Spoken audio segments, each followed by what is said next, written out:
A major turning point in my life was when I stopped being afraid of dying. I used to think that I was my body. But if I look deeper, my body's made up of trillions of cells. And if I keep looking deeper, it's made up of trillions of atoms. And what are the atoms made up of? Nothing. They're just whirlpools in a sea of energy. And those aren't things at all. Science tells me virtually every cell in my body has been replaced, but Foster's been here all along.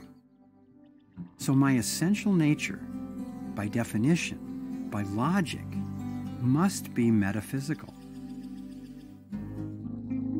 So if I'm metaphysical, who says that I die when my physical body tires out and goes away?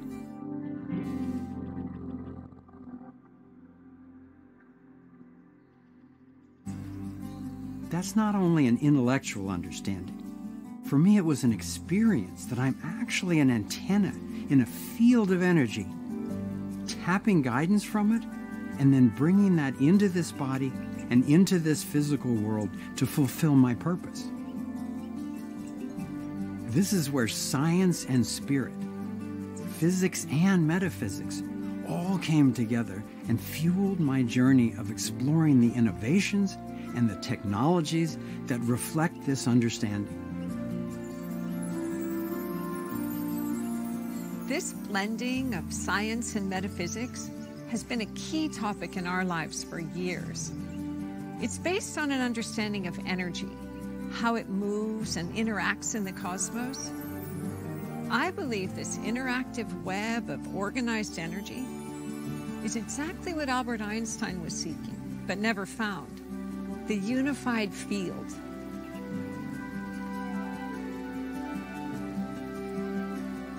A universal fabric of energy that connects all life.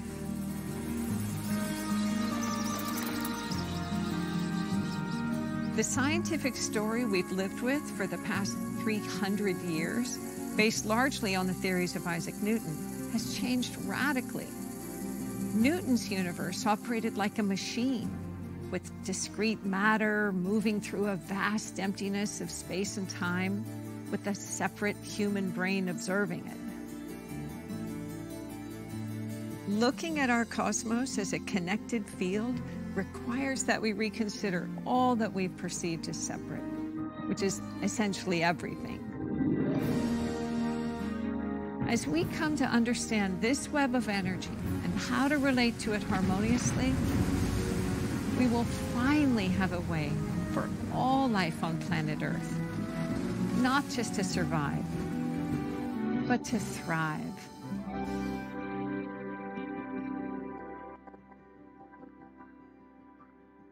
I'm Kimberly Carter Gamble. And I'm Foster Gamble.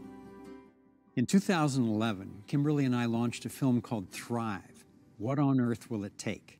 The film has been translated into 27 languages and is now one of the most widely viewed documentaries in history. We connected the dots among seemingly disparate subjects, from an ancient cosmic code to cutting-edge physics, from rigged banking and political schemes to the suppression of new energy, holistic healing, and UFO phenomena. We unpacked what's in the way of humanity thriving and solution strategies for correcting the dangerous mess we're in. The patterns we highlighted are even more relevant in the wake of the global response to COVID-19. After the movie came out, we heard from over 1,000 innovators from all over the world. Scientists, inventors, medical doctors, and researchers who told us about their technologies, inventions, and insights. They claimed they had technologies that could do everything from cure cancer to access free energy, clean, abundant electricity sourced straight from space. We knew they wouldn't all be legitimate, but we also knew that if just a few were what they claimed, it could completely transform our world. So we put together teams of engineers and doctors and other experts to travel with us to Africa, China, Thailand, Egypt, all through Europe, Costa Rica, Mexico, and all over the United States to find out what they had. Our attention shifted from possibilities to results. We weren't looking to make a sequel to Thrive, but the breakthroughs we saw were so profound that we knew we had to get this information out for others to see. With a gorgeous, abundant planet, fundamentally good people, and advanced technology, why are we in such a lethal predicament? Is there something that we're not aware of yet, the knowing of which would actually transform the quality of life on Earth and have us thriving? Let's find out.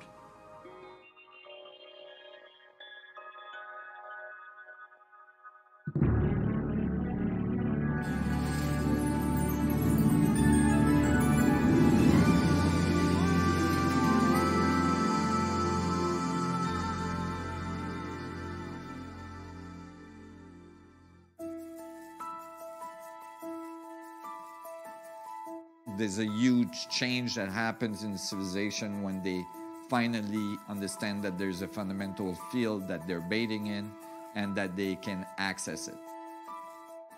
This unified field can begin to explain, where does the energy of a magnet come from? Where does the energy of a nuclei of an atom that's spinning at near the speed of light in perpetuity, where does that energy come from? I believe that we're very, very close to a true unified theory that is backed by consistent, relatable mathematics. And we've been trying very hard for a long time to define matter by studying matter. The characteristics of matter, the electron count, the proton count, the neutron count, all those things kind of come together. But what if the answer, the simple answer, is by understanding fully the vacuum?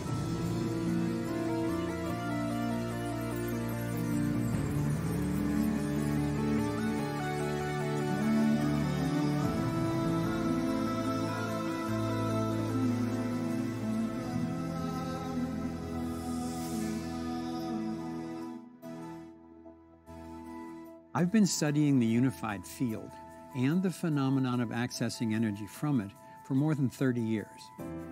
And since 1997, I've collaborated with cosmologist and inventor Nassim Haramein.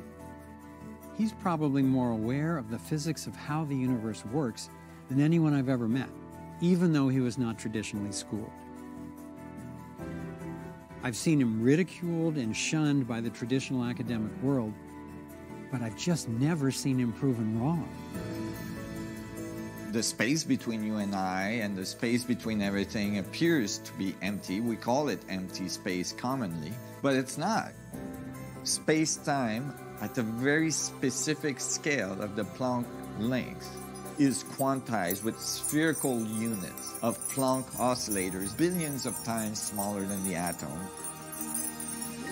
You can think of it as like a fluid that permeates all space.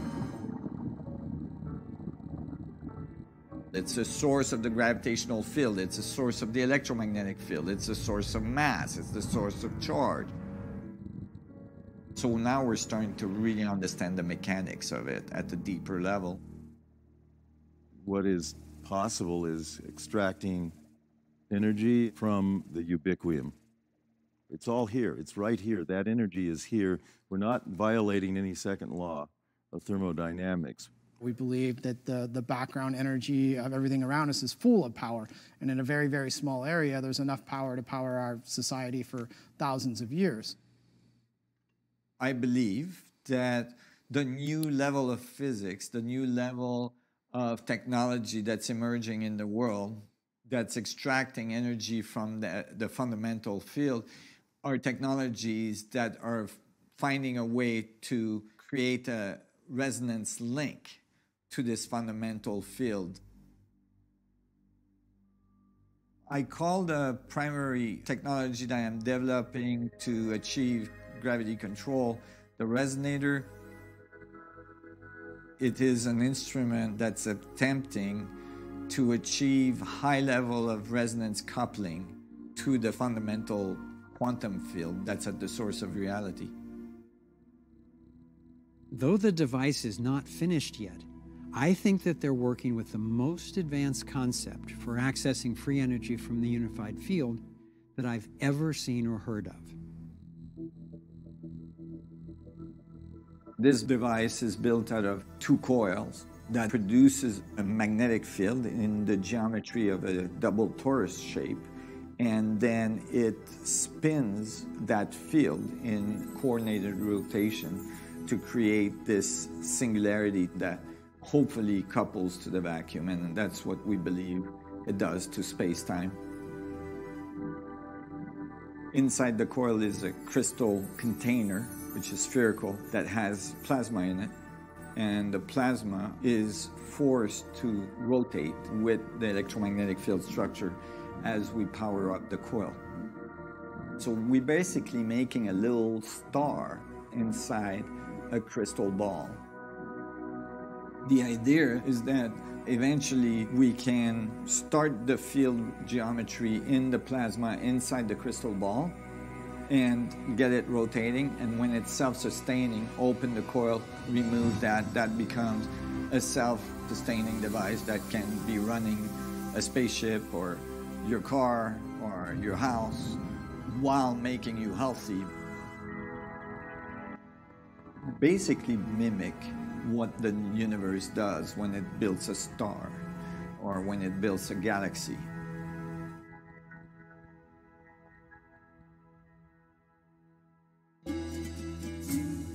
The next step for humanity, the next step in our evolution, I really believe, is to understand gravity at a deeper level and learn to control it so that we can birth our civilization into a space civilization, into a space colony. We can explore our solar system, we can explore our galaxy, and maybe even beyond. To me, resonance represents the new world that is emerging. Given how centralized energy can be used to manipulate and control people, and the dangerous and dirty ways corporations are extracting energy, we've been highly motivated to find alternatives. All the promising technologies we heard about were based on a common understanding that not only is everything energy, but that energy is always moving. That movement is called vibration, and frequency is the rate at which it's vibrating. When frequencies match in intensity, we get what's called resonance. We experience it as harmony. It sounds good, and it feels good.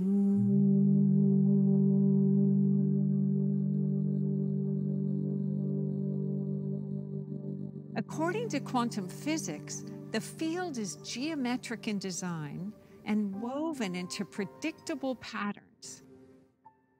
It unifies what are traditionally considered separate forces, and the organizing principles apply at every scale. The inventors we met were all operating on the understanding that the vacuum is not empty, and that stillness is not still.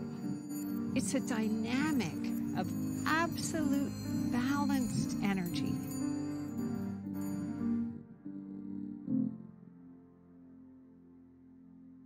When we bring together all the new discoveries and we take into consideration what they're telling us, it strongly suggests the existence of a geometric pattern. So when we see energy moving through this field, the energy is not moving haphazardly. It is following preferred pathways defined by the geometry of the field itself.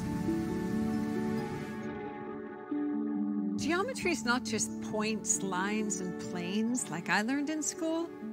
It's about the push-pull relationship of energetic systems, like the pull between the Earth and the Sun, gravity, and the push out from the Sun, radiation.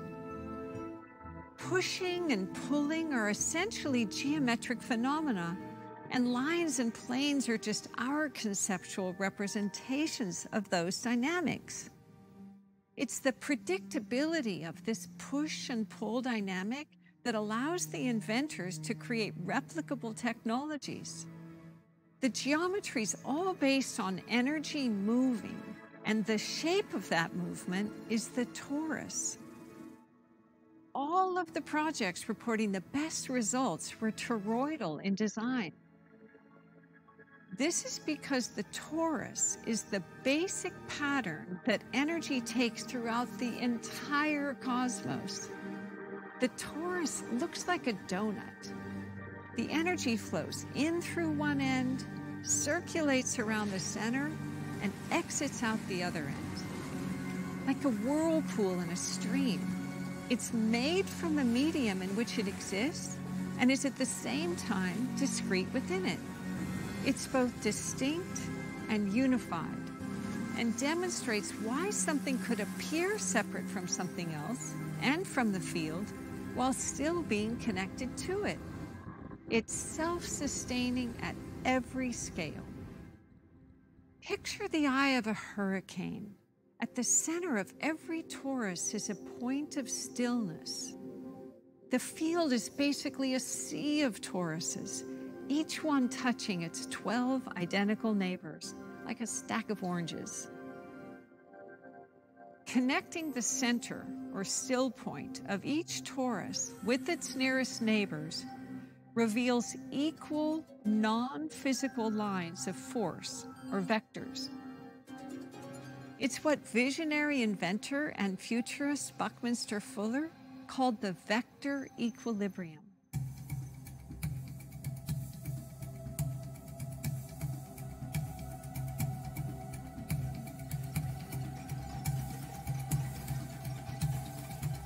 When this balanced state of equilibrium is extended without boundaries, it reveals that infinite fabric of space-time that Fuller called the IVM, or the isotropic vector matrix. It just means the same in all directions.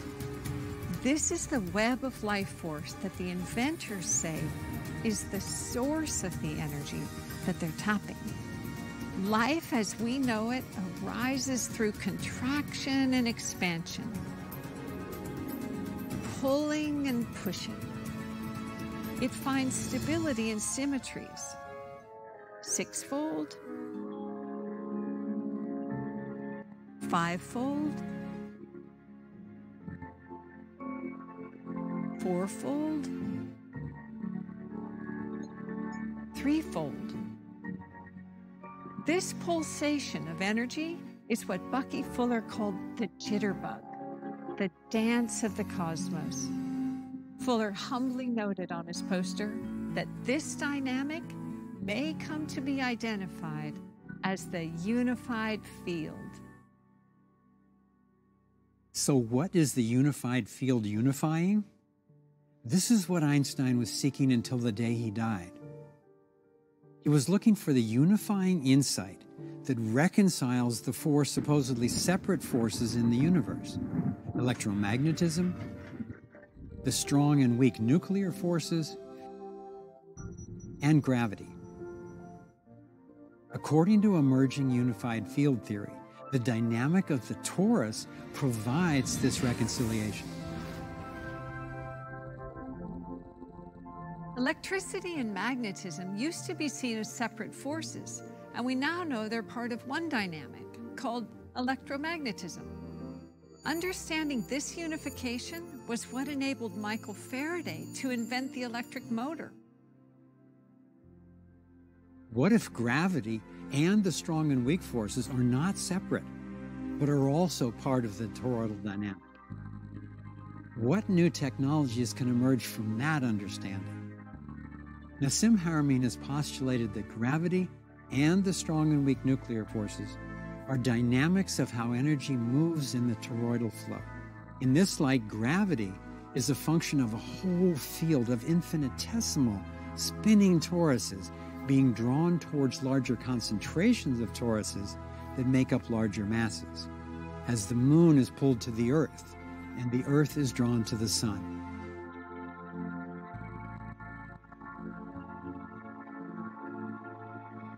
Haramein suggests protons are really mini black holes whose spin creates attraction between them, despite the repulsion we would expect from their positive charge. This attraction is what is referred to as the strong force. From this perspective, what's referred to as the weak force is the result of the natural fluctuations of the nucleus, emanating waves into the field.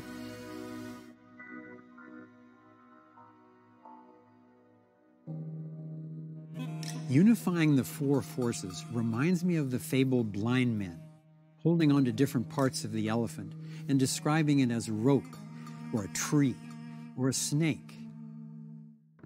The elephant in this case is the toroidal energy dynamic of the unified field.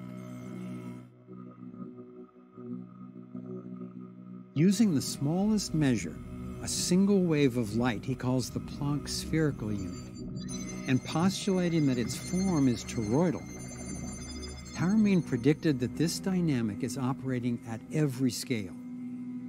By applying this hypothesis, he was able to determine the mass of all the elements and predicted the radius of protons and electrons, while also showing this understanding of the spin of the unified field as the source of mass, gravity, charge, and many physical constants. All of this with unprecedented accuracy. Why does the proton matter? The proton is matter. Everything we see in our reality is what we call matter. If we understand the proton, then most likely that understanding will be correct at larger scale, and that's what we're finding. So it really tells us about our reality and how it got here and how it works. Taramine developed a new scaling law showing the toroidal shape of systems throughout the universe. His work correlates with the notion of a grand, nested hierarchy. There is one pattern at all scales, from Planck spherical units, within protons, within atoms, to molecules, within cells,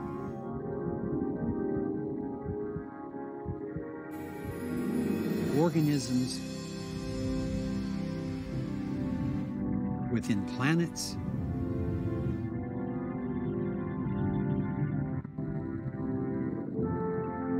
solar systems, within galaxies,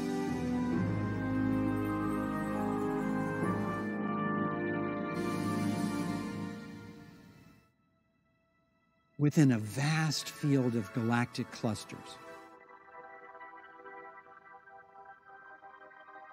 When Italian astronomers were searching to see if there was a predictable pattern to how galaxies cluster, they found what they call the egg carton universe.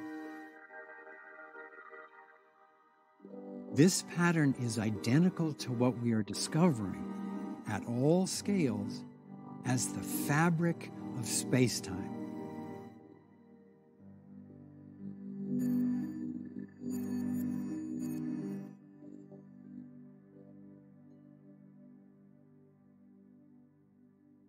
The way to access this source field of energy appears to be through stillness, sometimes called the 0 point. Stillness is not static. It's a state of harmonic resonance, a rhythmic, balanced interchange of energy. With energy frequencies, the state of complete balance functions like a straw. It intersects with the stillness at the center of each torus in the field, tapping into its pure potential.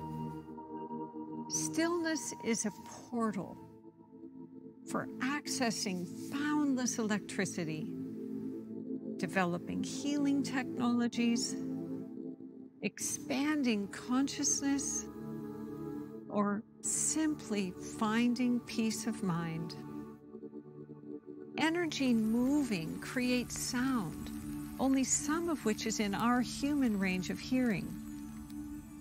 The unified field theory proposes that sound waves at different frequencies are what shape energy from the field into matter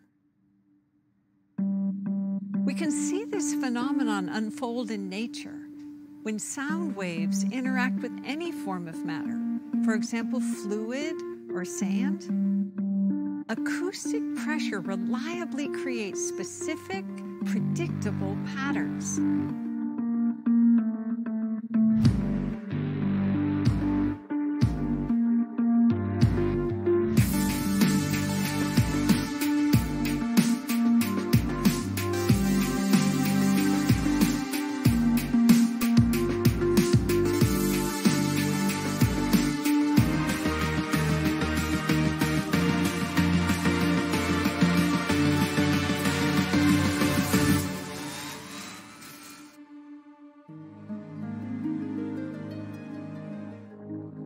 In fact, music seems to be the master key to understanding the unified field.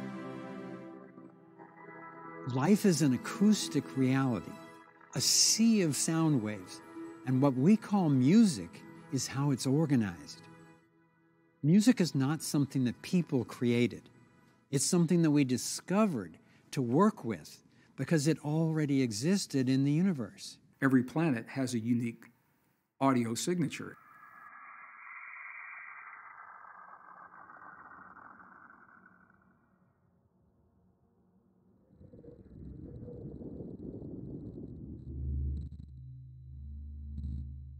There's a beautiful recording of the sound of the magnetic field of our Earth being strummed like the strings of a guitar by the solar wind that is coming from our sun. And when NASA took the satellite recordings and they bumped it into the audible range, it became possible for us to actually hear the song of Earth's magnetic fields.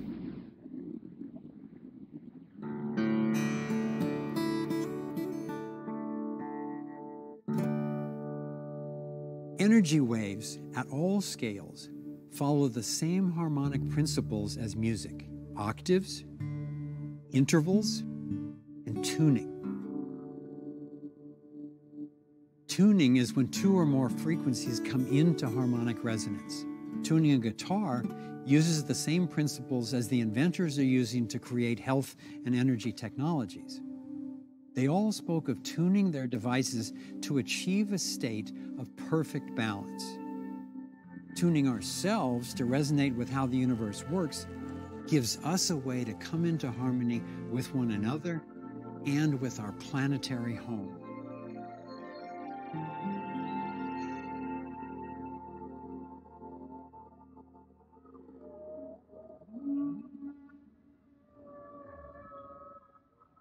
Music literally is the universal language. Universe. One song.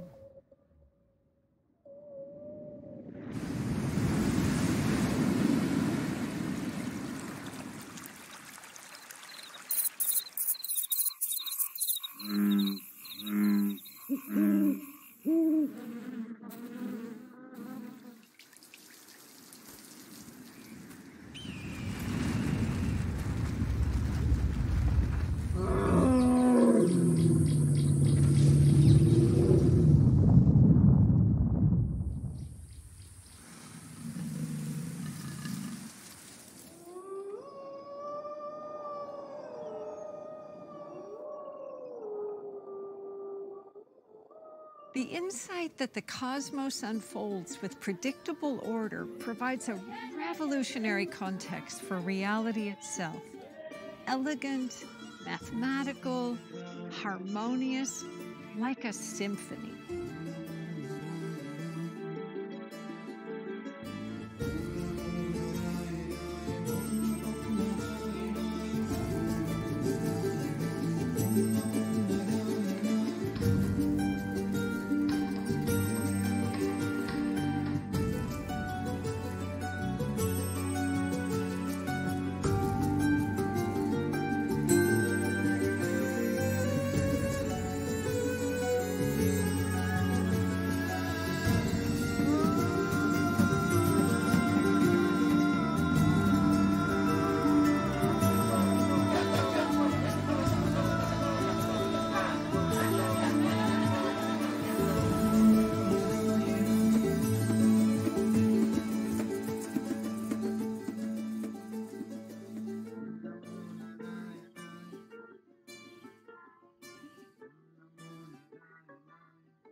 There's a saying that someone with good health wants many things, and someone who's sick wants just one. Being healthy is not just a personal prerequisite, as became painfully clear with the pandemic-induced collapse of 2020.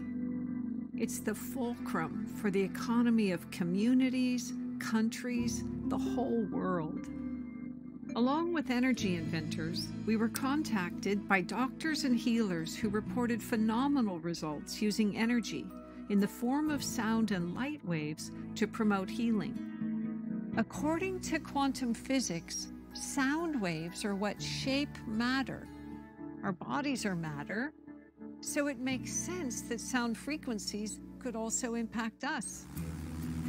I traveled the world investigating how these new insights into vibration, frequency, and resonance are transforming our understanding of biology and health.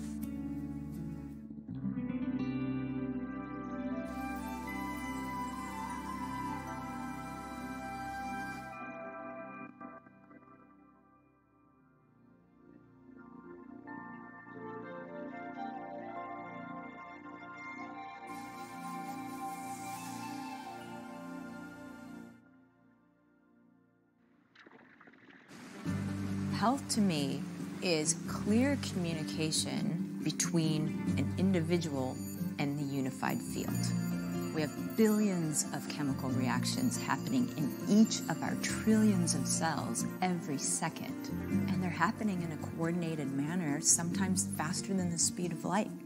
What's responsible for that communication and coordination and connection? The field. Humanity has been given an idea that there are two realms to the universe, a physical, mechanical realm, the material things that we see, as well as an invisible realm.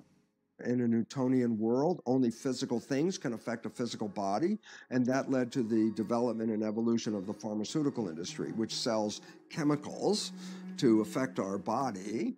And then we find out from quantum physics that energy signals are profoundly more effective in controlling biology than matter. Chemistry, by its definition, is always associated with side effects. They're not side effects, they're direct effects. 300,000 people die every year in America from taking prescription drugs. If you're sitting around a table with 3 women, one of you is taking an antidepressant. We have half of Americans today opening up to 4 prescription bottles every day. But when you learn more about what the evidence actually suggests around how well these medications really work and how potentially harmful they can be, you might begin to think, there could be a better way. If instead of suppressing symptoms, our goal is healing, what would be different? All of the health innovators who I met related to the body with respect and to symptoms with curiosity. It's feedback. What's our body telling us is out of order? So to these healers, just suppressing a symptom is actually cutting off a much-needed source of information because they look to get at the cause of a problem rather than just stop the effects of there being a problem. I certainly don't mean to imply that your allopathic doctor doesn't want you to get well or that there's no use for conventional medicine. It's good for all kinds of things. It's that the doctors don't even have access to the full range of options. Early diagnosis and self-help natural and energy-based cures don't benefit the pharmaceuticals. And pharmaceutical companies are the ones funding the medical education and influencing regulatory approvals and laws. What conventional doctors are taught and have access to is all funneled through the same centralized control matrix. Our life expectancy has fallen over the last few years for the first time in history. And now, if you look at the life expectancy in the United States compared to other countries, we're 30th.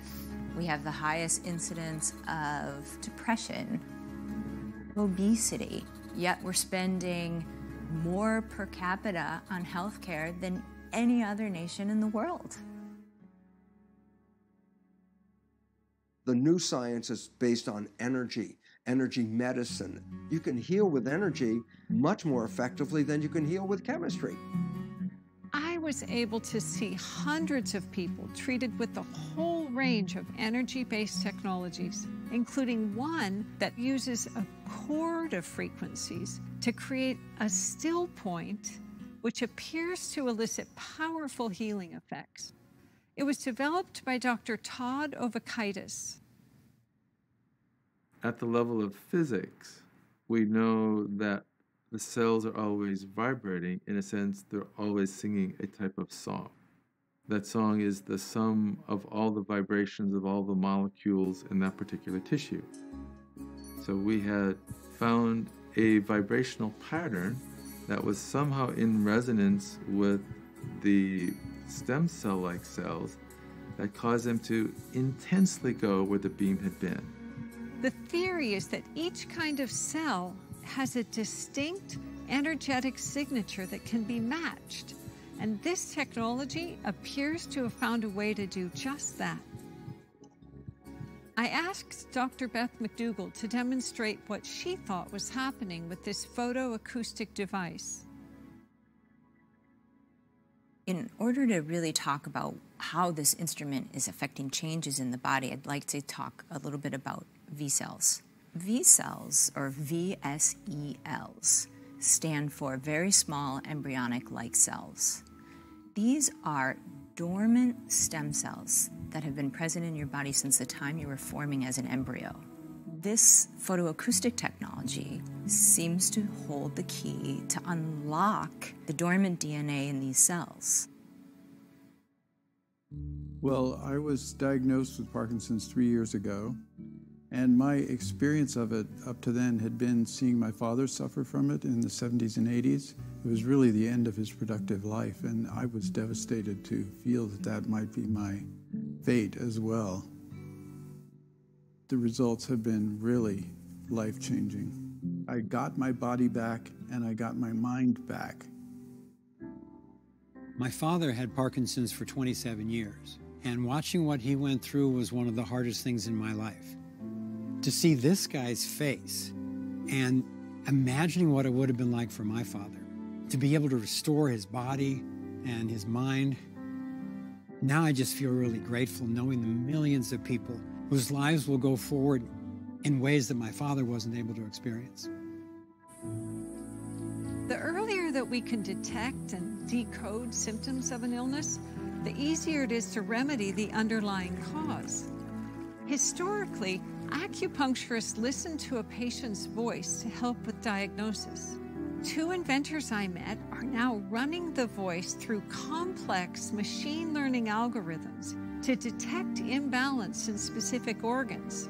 They then identify the vibrational signatures of the deficient minerals or vitamins and feed those vibrations back into the body as sound waves through a headset.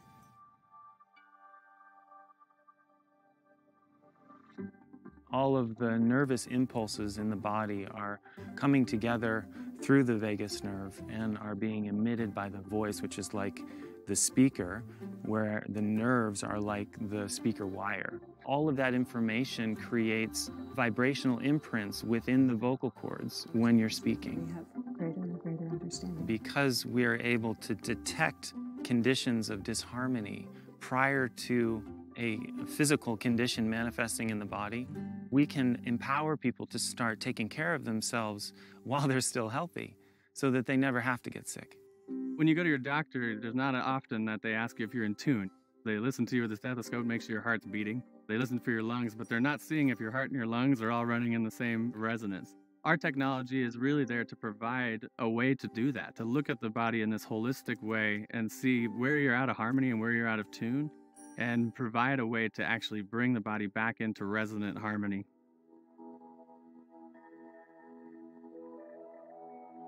In my travels, I came across a team who reported fabulous results remedying all kinds of diseases by alkalizing the cellular environment.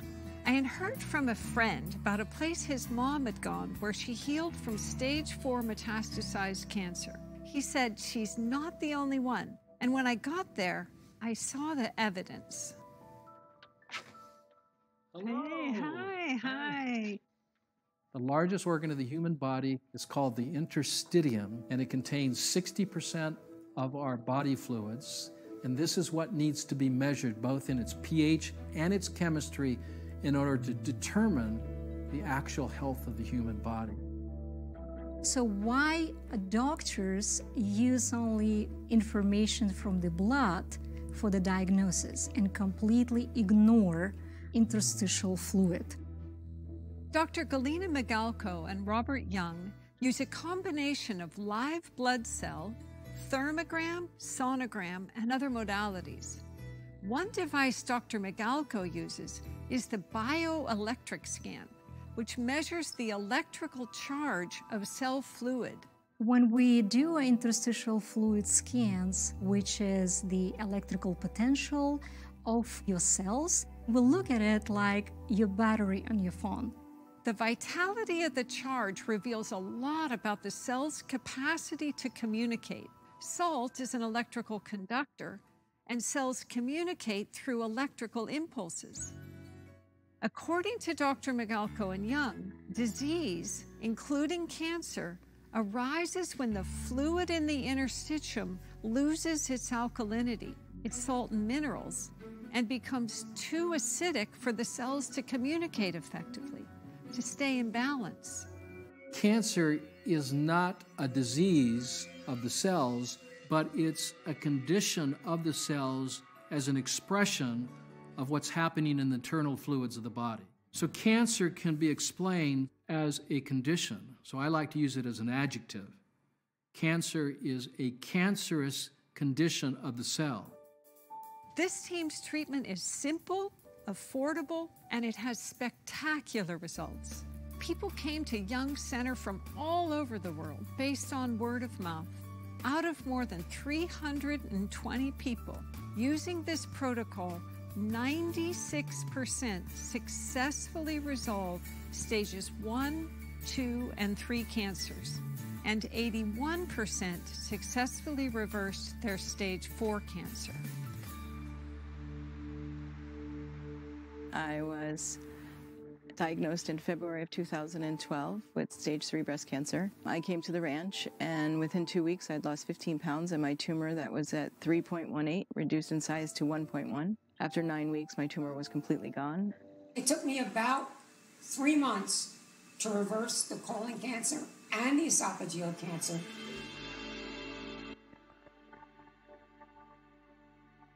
Seeing these amazing results, I wondered what Dr. Young would see with my blood.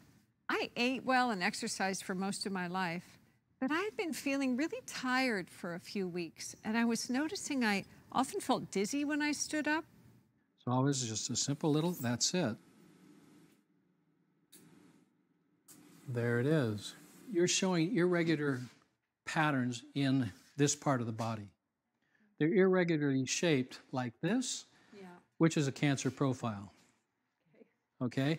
That doesn't mean you have cancer, but we see it years in advance. Okay? So that's what makes this test so powerful, because we see something that's happening prior to the actual, realization. Like say it shows up on an MRI or a CAT scan. I was shocked to see how unhealthy my blood looked. I realized I had never even considered the salt mineral balance in my body. I started taking the salt, and within a few months, my blood was significantly improved. I'm happy to say my little red blood cells are no longer deformed or clumped. My energy's back, and I still do a very strict alkaline diet and drink the salt and minerals every day. So there's a real challenge here. The notion of somebody else prescribing a magic pill so that I can just keep barreling ahead can be tempting. But there are no magic pills. I can still be super healthy and feel great. I just need to watch what I eat, I have to exercise, I need to pay attention to what I'm thinking and catch any imbalance early and deal with it. It's like, whoa, this great, healthy, vital life actually requires something of me. It's the same with peace of mind.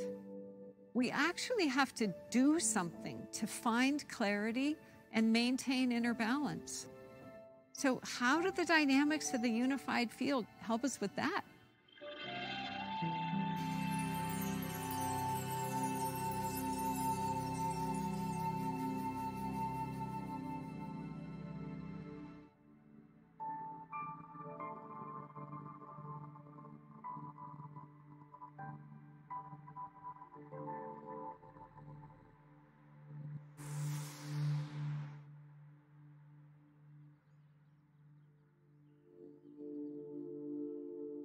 Consciousness is information.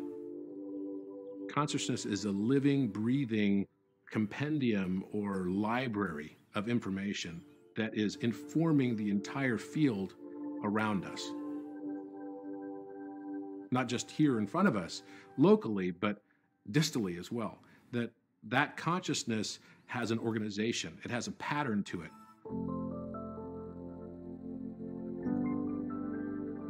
So throughout history, the field has been called many names, such as the web, spirit. It's been called the source, the one, the divine matrix. It's been called consciousness, God. These are shared in poetic terms thousands of years ago, but they're actually very accurately describing what the best science of the modern world is now discovering. We are in constant communication with this field. There's a dialogue that we may or may not recognize. We are speaking to the field, and the field is responding to us every moment of every day of our lives. On my trips through Central America, I encountered scientists, healers, and shamans who described interacting with the unified field to heal the mind and transform consciousness.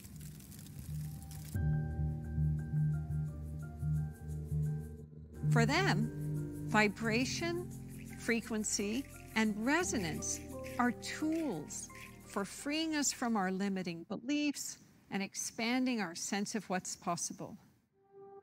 With their guidance, I experienced viscerally that the field was not something outside of me, but a living force within me. Consciousness actually evolves according to the same predictable principles and patterns that characterize the field. One of Foster's mentors, Arthur Young, not only invented the Bell helicopter, he also discovered a roadmap for how consciousness evolves throughout nature. Arthur Young's theory of process covers the entire sweep of evolution in 7 stages. In his book, The Reflexive Universe, The Evolution of Consciousness, he outlines how evolution is a process put in motion by purpose. A primal spark of consciousness from a field of pure potential begins to acquire new powers. From the push and pull dynamics of the subatomic realm to the acquiring of identity as atoms that then combine into molecules, each formation meeting the challenge to take the next step. It was when the molecule mastered temperature, a way to balance its inner and outer environments as cells, that life as we know it was born, a game changer. When cells mastered growth, plants were born. Then life, mastering mobility, created animals. And then, meeting the challenge of self-awareness, became human, became us. At each stage, a new challenge and a new capacity.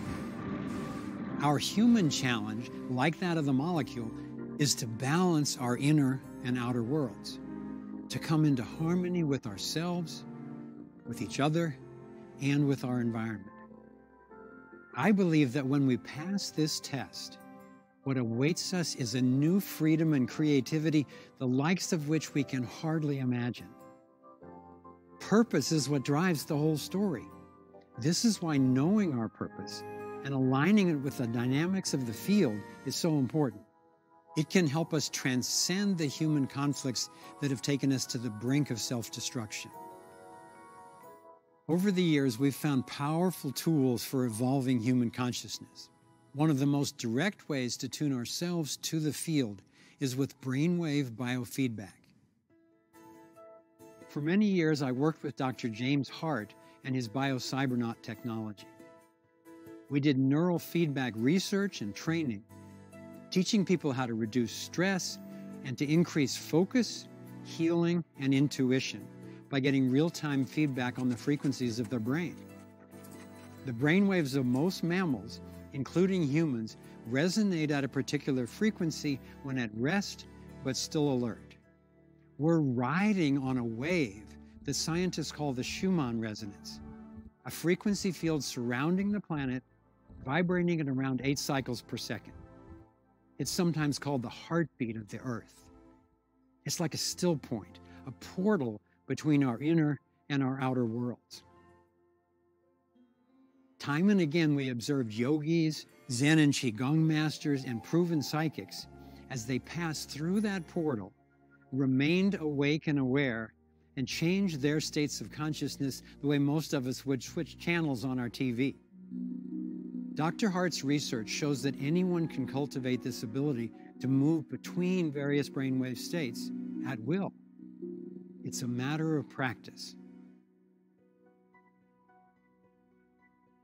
The notion that we're in a constant dialogue with the field helps explain how virtually all the scientists, doctors, philosophers, and shamans we met described getting profound insights, what they called downloads, in dreams, meditation, near-death experiences, or times of extreme focus.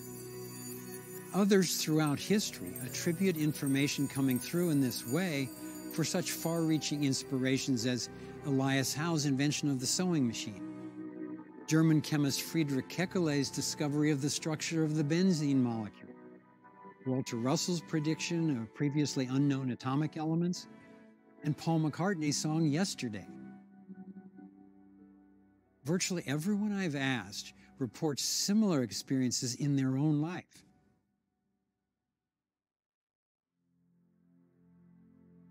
For centuries, people have used meditation and prayer to access deeper awareness and connection to the divine.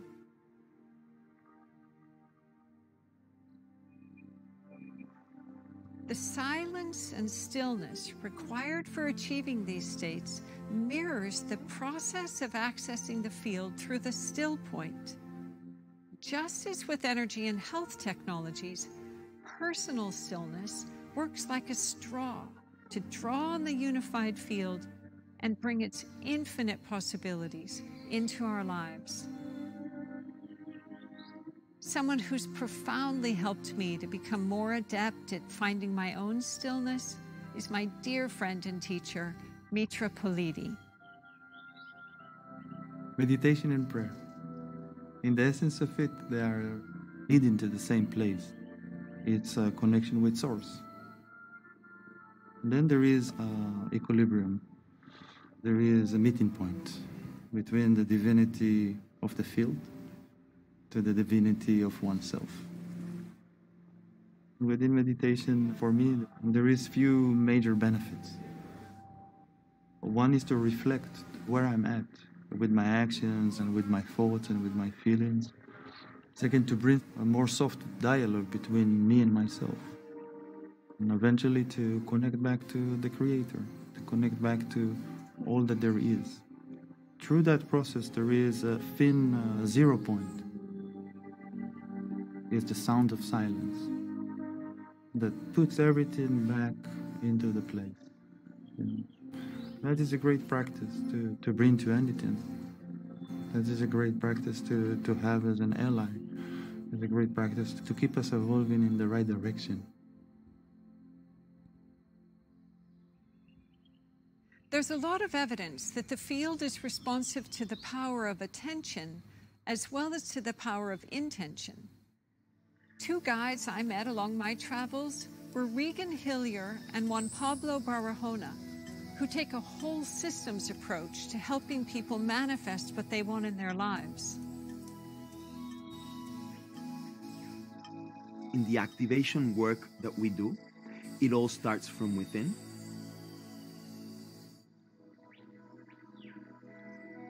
the more we expand our field and the more permeable we are to be in resonance, in vibration with the field that is around us, the more we can flow in synchronicity.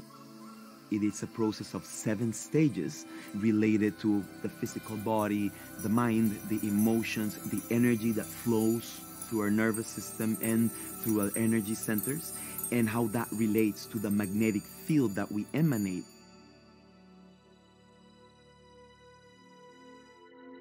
We don't always get in life what we dream about, but we do get what we tolerate. You see, if everyone got what they dream about, then everyone's dreams would instantly be here right now. But we do receive our minimum standard. That's a guarantee. So when I'm working with people, I'm always asking them, what's your dream? What's your vision? And we're connecting with that. But then we're looking at, what is your current reality? Because your current reality is a direct reflection of everything that you're tolerating right now. When we look around the world at our current reality, what are we tolerating? Why?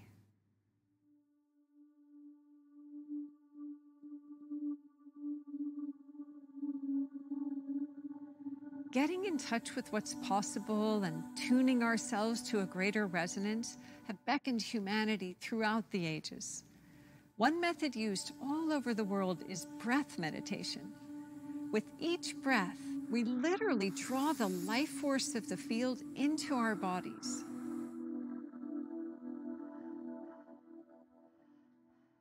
So many of us have no idea how we're breathing at all. And the number one way that we can control our experience is to pay attention to our breath. Fear, sadness, stress, all of these things that cause illness or even just like physical pain, all of that, those are like low frequency energies that we carry in our field. So just by using your breath, by bringing in more oxygen, you kind of create this high frequency circuit that literally can change your electromagnetic field. When I was in Central America checking out health technologies, I visited an extraordinary healing center called Rhythmia, where I was introduced to plant medicine.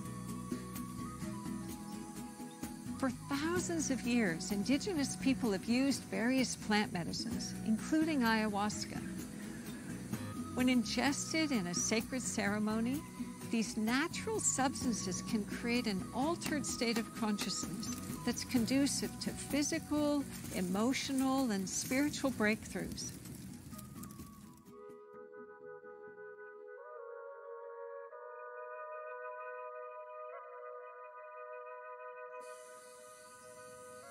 One thing that separates us from lots of other retreat centers and plant medicine facilities and resorts is that we have a medical license.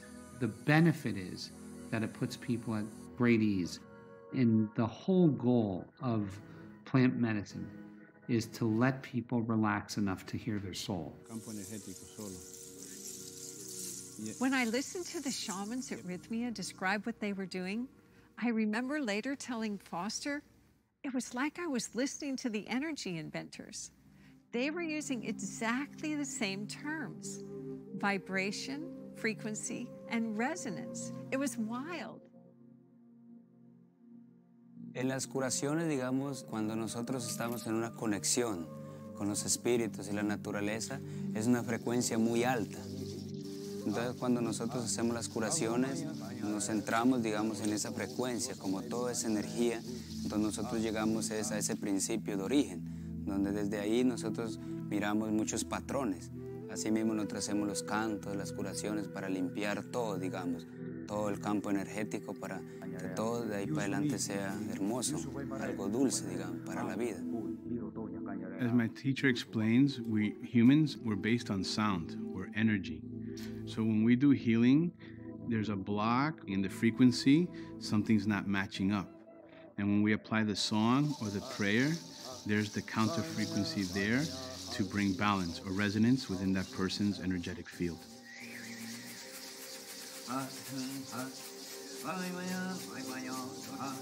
During the journey with the plant medicine, The reorganizing is happening first, so it can come in shape, in color. It can come as understanding. It can come as a death and rebirth process. It can come as a vision and insight. And there is always a subtle dialogue between challenge and awakening.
My experience with ayahuasca transformed my relationship with my mother, with my children, and most of all, the medicine showed me that none of us is ever alone, that expanded consciousness is always available, waiting to be our most exquisite, loving dance partner.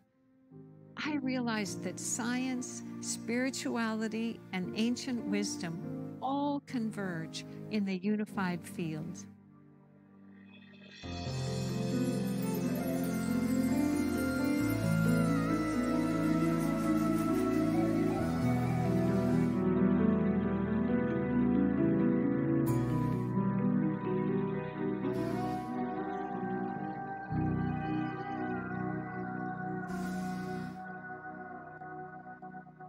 The same ingenuity and radical thinking that we experienced in the realms of health and consciousness, we also encountered in the world of energy. The inventors who claimed they had engineered devices that could provide limitless, clean energy described their work with the same terms as the healers and shamans: vibration, frequency, resonance, all characteristics of interacting with the unified field.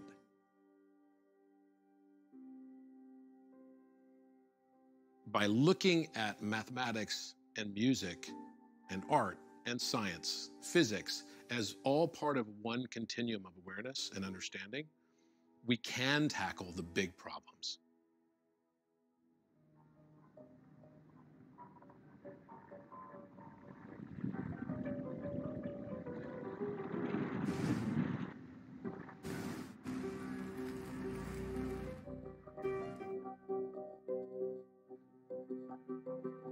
Understanding the musical and mathematical nature of the cosmos opens up a whole new way of thinking. A great example of this is an unlikely inventor that we found deep in the jungles of Costa Rica, Hart Akerson. The way I learned to think was with music.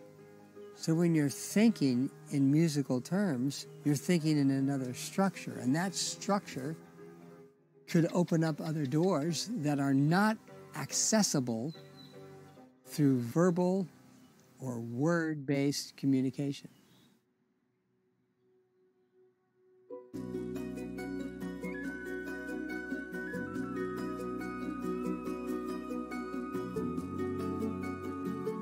The core issue of our whole civilization, the core reason for non-sustainability comes from centralization. They have centralized education, centralized control of language, centralized dictionaries, centralized government, centralized religion, and centralized energy.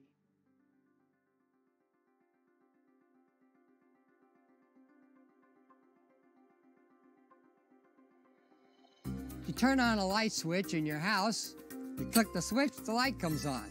What really happened?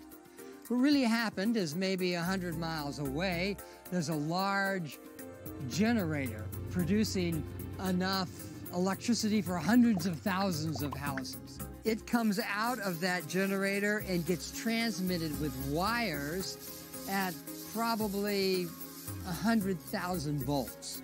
Then it goes into your house, through your breaker box, through the meter that the grid company has there, and goes through your switch, which has just completed the circuit, so that it can go through your light bulb and make the light come on. That requires an enormous amount of maintenance and capital expense to do that. So now we're contrasting it to a house that has a transverter solar system. That means in the utility room, there's some electronic boxes with transverter stuff in them, and there's some batteries, and the roof, there's some solar panels, and you also have a connection to the grid. So when you throw that switch, it completes the circuit, but it comes right from the transverter. And it immediately has access to the energy from its batteries, the solar panels, the grid, and maybe your next door neighbor. The grid's importance all of a sudden has been demoted. It's just one of many possible sources.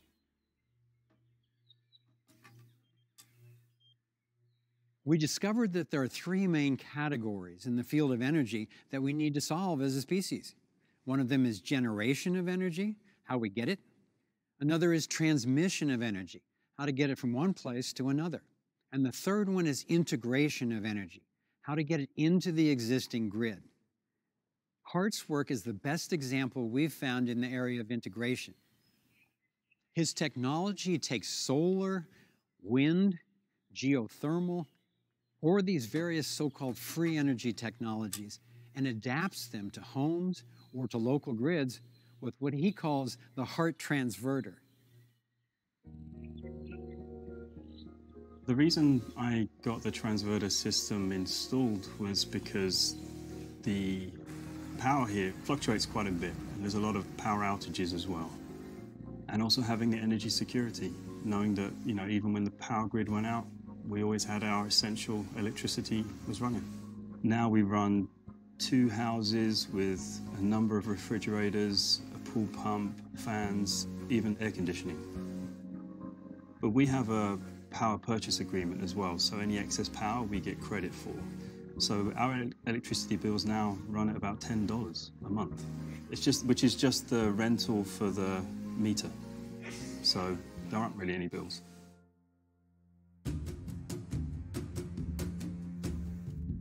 It's a microgrid node, so it's capable of sharing with its neighbors, and its neighbors can cluster together in larger microgrids and share with other clusters. So you're doing it from the bottom up. Your core thing is the individual home, and it can work up to where you support an entire civilization.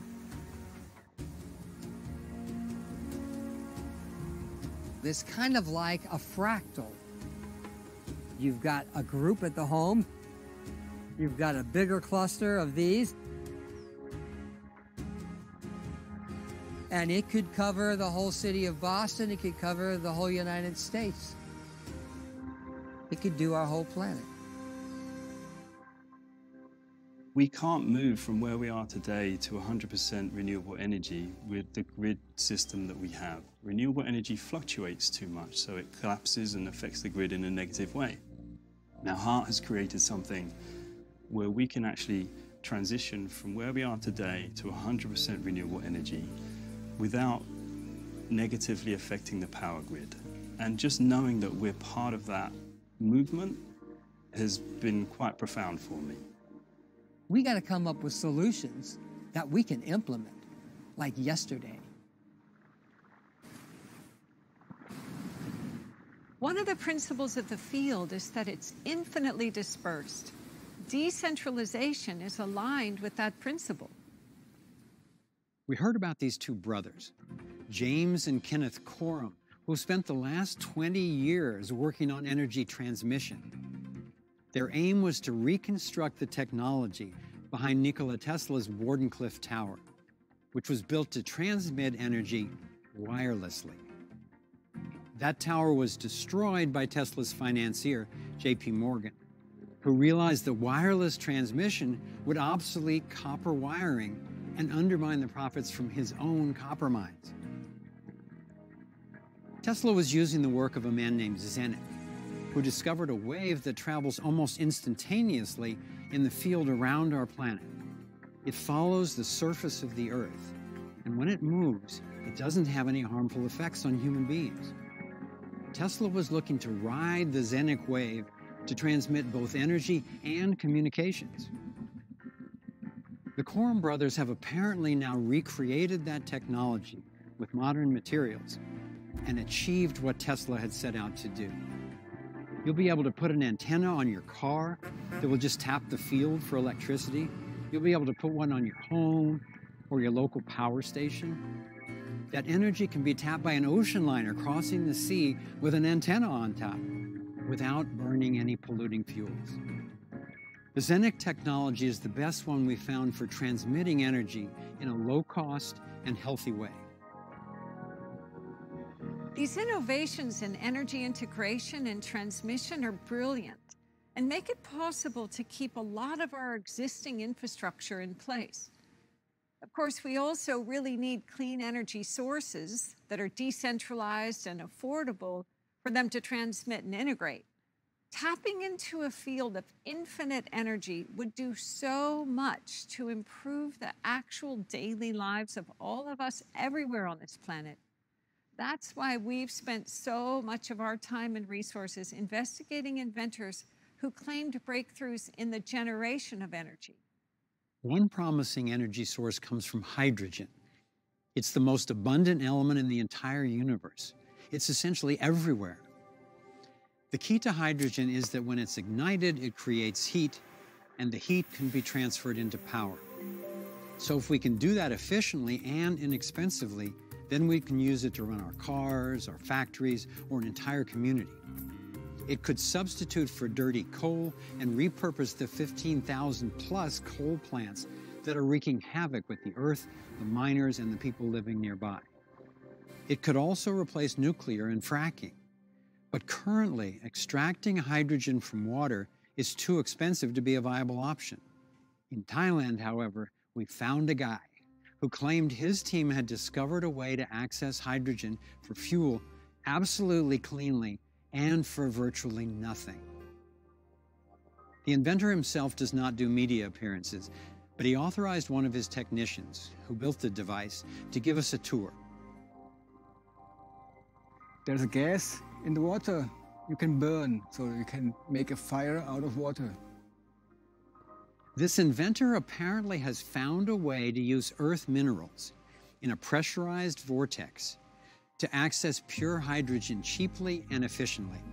We found an easy way to make hydrogen. You don't need a big, fancy electrolysis factory. We find a system where the hydrogen comes out from a kind of chemical reaction. We have some special mix. The device that they've created to extract hydrogen is as beautiful as any energy technology I've ever seen. They've found the secret of how to catalyze a reaction in this compound that then just gives off essentially free hydrogen. We asked ourselves the question, what does the world need? We think hydrogen is the best way to solve this problem. I was encouraged by the hydrogen device still under development. And what also really excited me were the technologies for extracting energy directly from the field. For over 20 years, I've searched the world for working free energy devices. A really common objection to even the notion of a free energy device is that it can't be, because physics has certain proven laws, and this would be in violation of that. So, if in fact there is a device that is running without being plugged into anything for long periods of time such that it proves that it's accessing energy from somewhere else, then either the law is wrong or the law is misunderstood. And I think, for the most part, the law is misunderstood. The first law of thermodynamics states that an isolated energy-producing system can't generate more energy than goes into it. This may be correct within closed systems, but atoms, suns, galaxies, and the cosmos itself, like the magnet on your refrigerator, are open systems. The successful devices we are seeing are specifically designed as open, not isolated systems. So the limitations of the first law don't apply when it comes to accessing energy from one realm to another.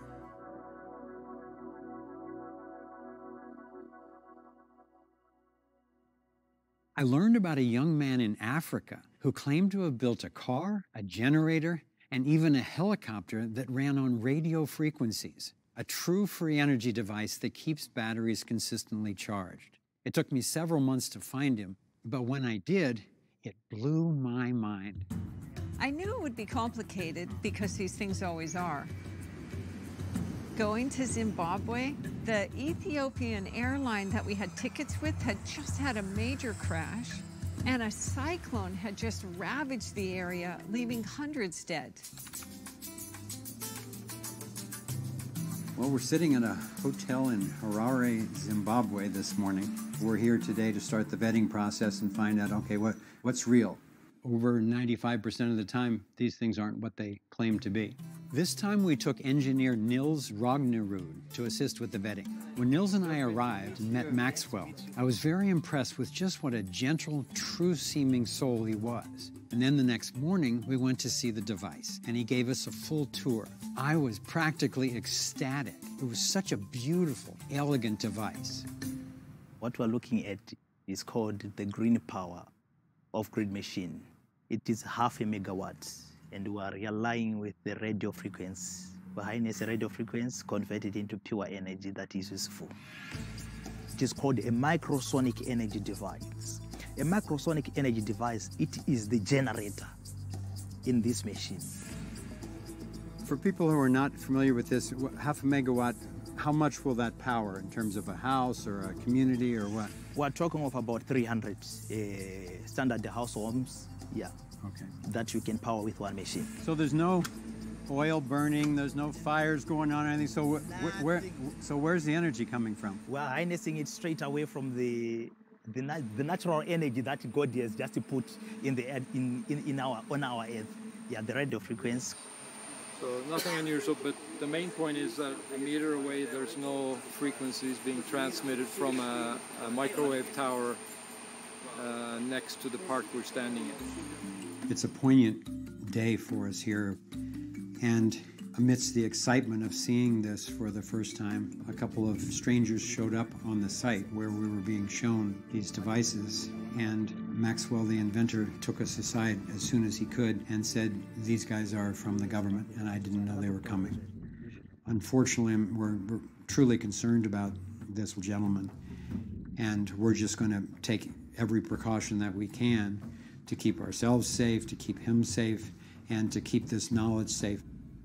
The microphone we had on Maxwell picked up the conversation that he had with one of the officials. So we quickly got the tape translated and found out that the government official was promising Maxwell a power purchase agreement where the government would pay him for generating energy for the country. It was good corroboration that they believed he had what he claimed, although Maxwell didn't trust him because the government had already put him in prison in an effort to steal his technology. In fact, when Maxwell was put in prison, he was put in a cell with one of the richest guys in Zimbabwe, a man named Genius, that's his real name, whom the government had jailed to extort more money from. Maxwell was in great despair and praying for like 5 or 6 hours at a time. It was driving Genius crazy, and he was saying, "Why are you praying so much? Shut up." Finally, they ended up talking, and Genius was impressed and said, "Okay, I'll help you, man."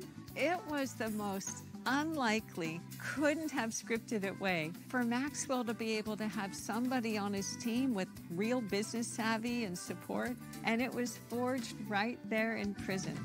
I love that. So when you're in prison, Maxwell was praying now and then. So I'm asking, but why do you pray like that? It's too much. From the time I have known him, I've learned a lot from him. He sees people, I think, the way God sees people. I think you saw it when you were driving. People can just block his way. Not to attack him, but everyone likes him. If you just deal with the right people, me and Maxwell will take this to another level. We were feeling very excited about our progress with Maxwell and hoped that we would soon be able to conduct a thorough vetting of the device. However, we started running into issues. Suspicions of our motives and intentions were starting to circulate amongst Maxwell's advisors. So Maxwell sent this note saying, "Hi Foster, we have talked and I'm advised that the further tests you requested won't be possible because of a number of issues such as 1. Where it's intended to be used, if on investors." The single most important thing of all this to me is we do the duration test so we find out, do we think that this technology is real as claimed or not? Absolutely.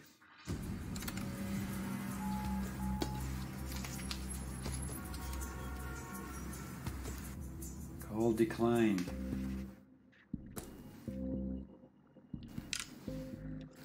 Okay then.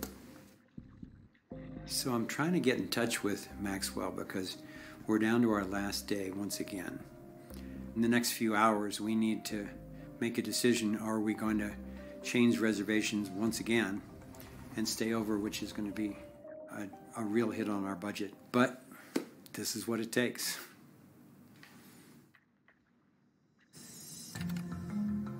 And is he ultimately, consciously or subconsciously, trying to get it so that we either have to leave, we just can't wait around any longer so we don't get the result we came for, and we don't get to expose some potential problem with the thing.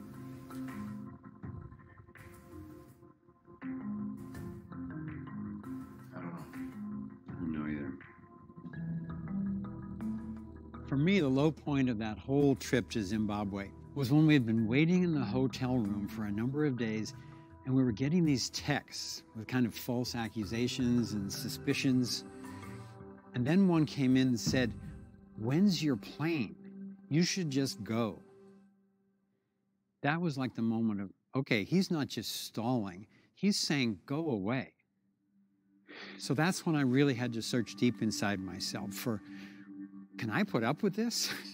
Do I think he has the capability to actually come around? But both of those things get resolved for me in, I don't know if he's going to come around, but I know that I'm true. His suspicions are false, so that if I can just hang in there and actually get into reality again with him, at least we've got a shot. And I pictured being on the plane, going home with a complete failure and not knowing, and the possibility that this was maybe the best energy device I've ever seen, and we got kicked out based on misunderstandings. That was so much more horrible to me than the obnoxious need to wait and the expenses that were being accrued in the process of it. Just when our hope was beginning to fade, we received a text from Maxwell. He was ready for us to conduct a full vetting of the device. We're not sure what had changed, but we were excited and ready to go. One final hurdle was finding some additional batteries the inventor needed for the test. Okay, so we're trying to come up with enough money to buy the rest of the batteries that the inventor needs to do the test this afternoon before we're supposed to leave tomorrow. Max explained that the energy tapped from radio frequencies runs through batteries, so the batteries don't lose their charge, but you still need them for the process. Found another envelope in the safe. This is Zimbabwe petty cash. We have another $90, folks.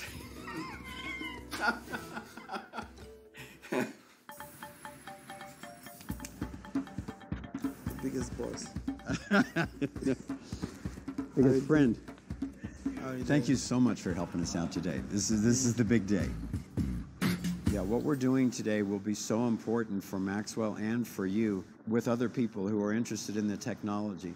Ultimately, they need to know that it lasts long enough to prove what the device does. And then also, Nils will be measuring the voltage of the batteries during the test, and that will reveal whether it's what he has claimed or not.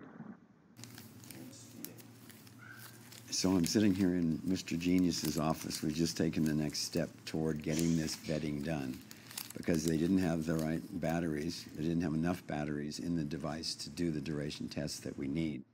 The inventor did not have enough cash to buy all the new batteries. So we needed to get cash, and you cannot get cash out of banks or currency shops or anything in Zimbabwe right now. So fortunately, Mr. Genius said, come to my office and we can swipe a credit card and get you the cash and take you over and get you the batteries. So that transaction has taken place with a little extra drama. We're home free to the next step anyway.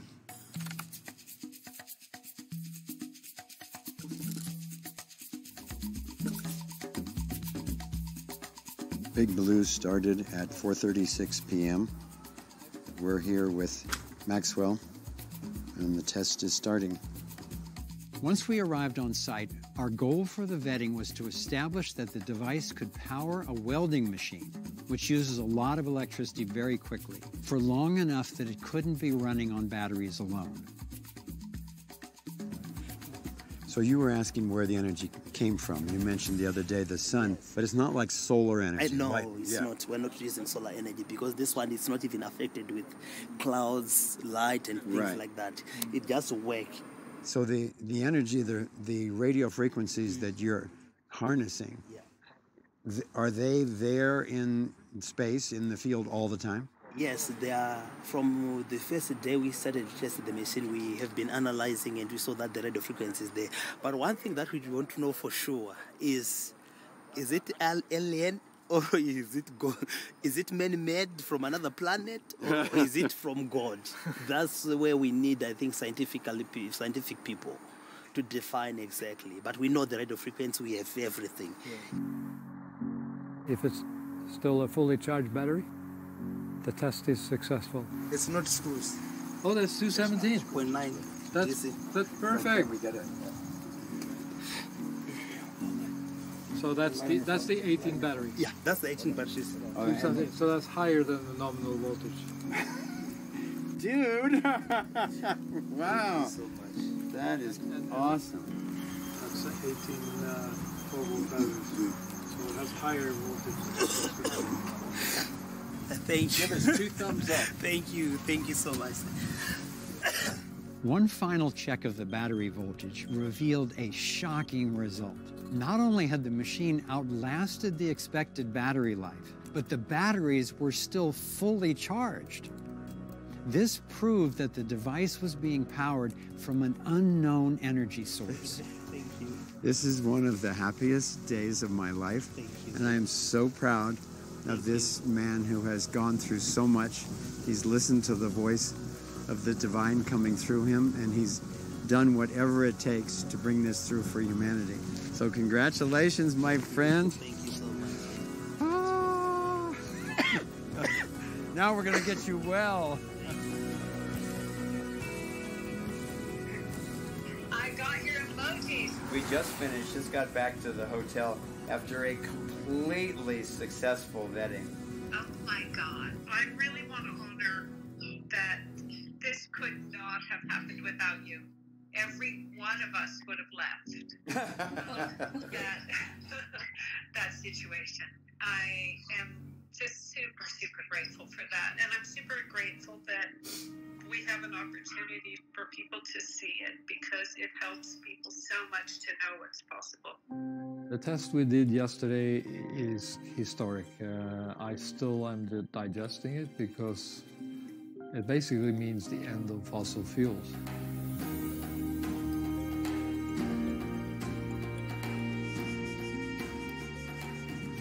I'd say the main thing that I have learned personally from this trip, it's more a reinforcement of something that I know, but, you know, doubt now and then, is that whatever the question, the answer is always more love. Because our relationship with this inventor was on the rocks. You know, it was tempting to just say, hey, I came to help you. If you don't want it, we're out of here. And I know from past experience that, you know, wait through that. That's not a great emotional place to make a decision from. And we just kept telling him the truth, even when he didn't believe it, and then loving him even when he couldn't allow it in. And at the end, being with us, he could see that number one, our motives were true, and number two, we were treating him with love. We've spent the last 8 years traveling the globe in search of insights and technologies that could radically transform our world. And we found them. So why don't we all have access to these promising breakthroughs?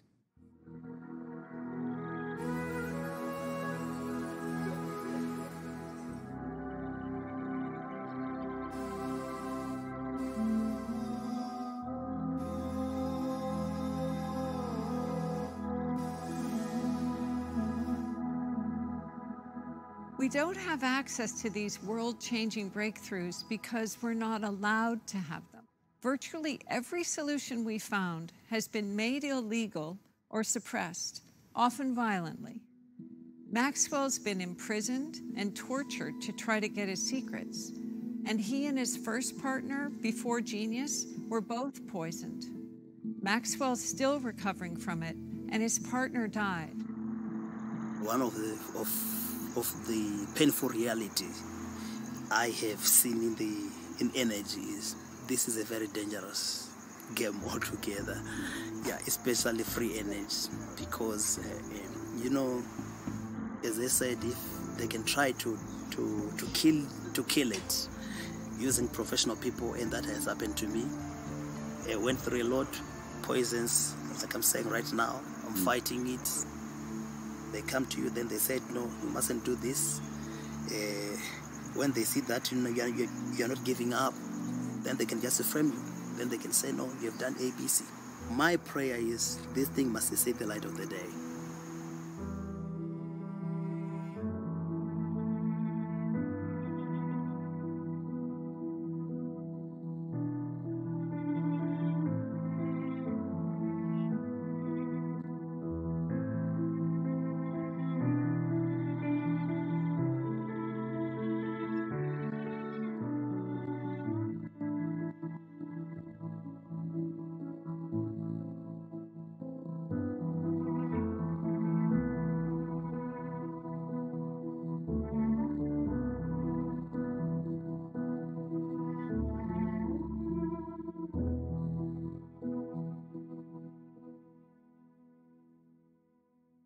Innovators in any one sector often think that theirs is the only one being curtailed. That's not our conclusion. Dr. Young, whose non-pharmaceutical healing treatments were simple and effective, has also been imprisoned. This is the spot where I was arrested. So I had 13 counts of fraud, 12 counts of practicing medicine without a license, and 1 count of conspiracy. I was found guilty on 2 charges of practicing medicine without a license. So out of those 320 clients, I was found guilty on practicing medicine. The one was changing an IV, and the other one was removing an IV bag. So that's what I'm guilty of. The sentence was the most extreme. It was 3.7 years. On our way to see Dr. Young, we randomly stopped at a coffee shop where we met a woman who had worked with him at his ranch. In my first week there, I delivered a plate of food to a resident in one of the trailers, and I remember seeing he had a tumor on the back of his head. After about a month or two, he had checked out. He was ready to go home, and there was nothing but a smooth piece of gauze there, like it had just melted away. I remember just looking through the news one morning and seeing an article about a doctor from Valley Center who had been arrested or who was on trial, and when I clicked on it, I couldn't believe who it was. It just seemed, it makes me feel a bit emotional, actually. It seemed very wrong for somebody who just wanted to heal and help people to be put through that.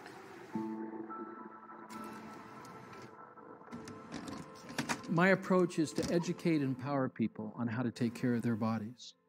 It's a self-care program. That we can have a debate is important. That we can talk about this openly without being threatened on either side. When we first heard about Dr. Young, I looked him up on the internet, and it made him look like such a quack. I called my friend who had initially turned me on to him to say, "What's up with this guy?" And he said, "Look, I traveled with him for a year and watched a lot of people, including my mother, heal from stage 4 metastasized cancer. You have to check him out." It's totally humbling to see how impactful it is when slander's used to marginalize these breakthroughs. Even I fell into it, and I've been slandered myself. So why, and by whom, are these innovations being suppressed? Is this just random bullying and corruption? According to our research, transformative breakthroughs in every sector are being systematically stifled in order to centralize authority.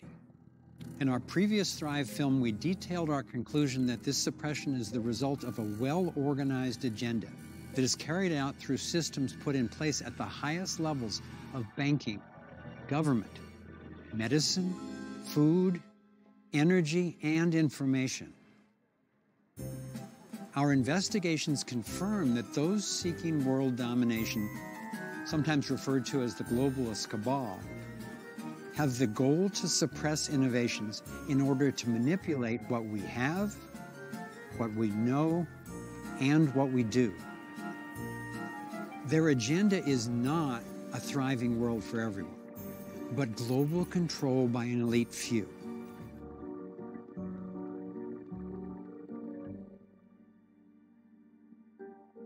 In Thrive 1, we presented over 60 controversial facts detailing the structures and the strategies by which this agenda for control is being implemented.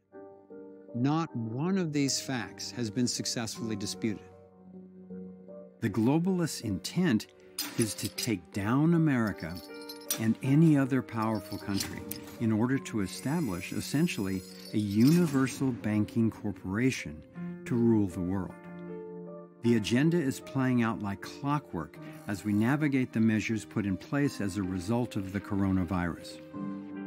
Abiding by new government mandates makes sense to most people to protect against the spread of what we're told is an extremely contagious disease. But giving up rights has profound consequences under any circumstances. In fact, claiming our rights is at the core of our ability to get breakthrough innovations out, to create vibrant local communities, and even to choose what we do with our own bodies. How does someone get a right? Who gives it? Who takes it away? The question of rights really revolves around the issue of authority. Authority means the right to rule, not just the ability to control somebody, but the right to forcibly dominate other people. So how does somebody get this legal authority, this right?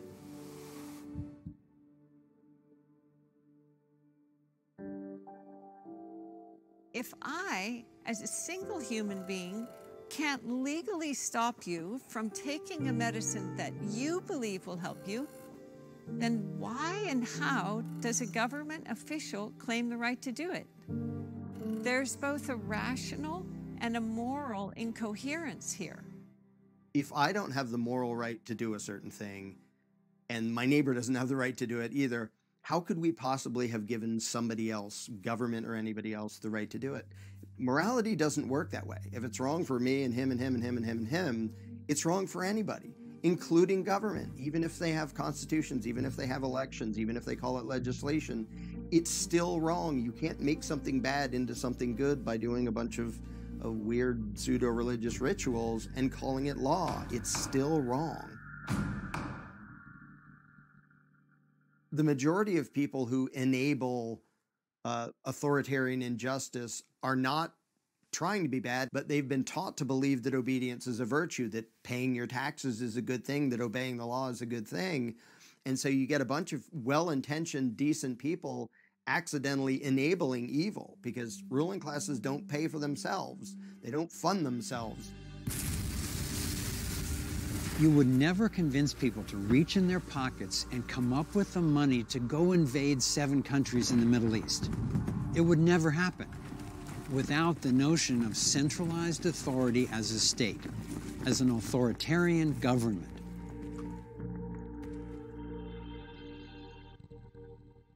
We've got clean ways to access energy, natural ways to prevent and heal illness, and tools to accelerate our expanding consciousness.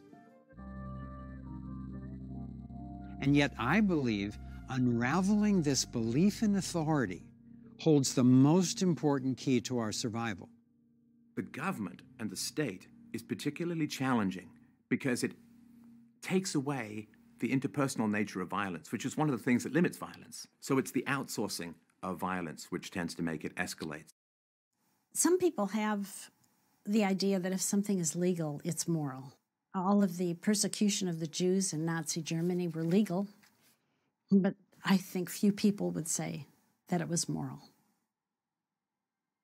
That's what government does. It tries to make immoral moral by giving it the blessing of legality.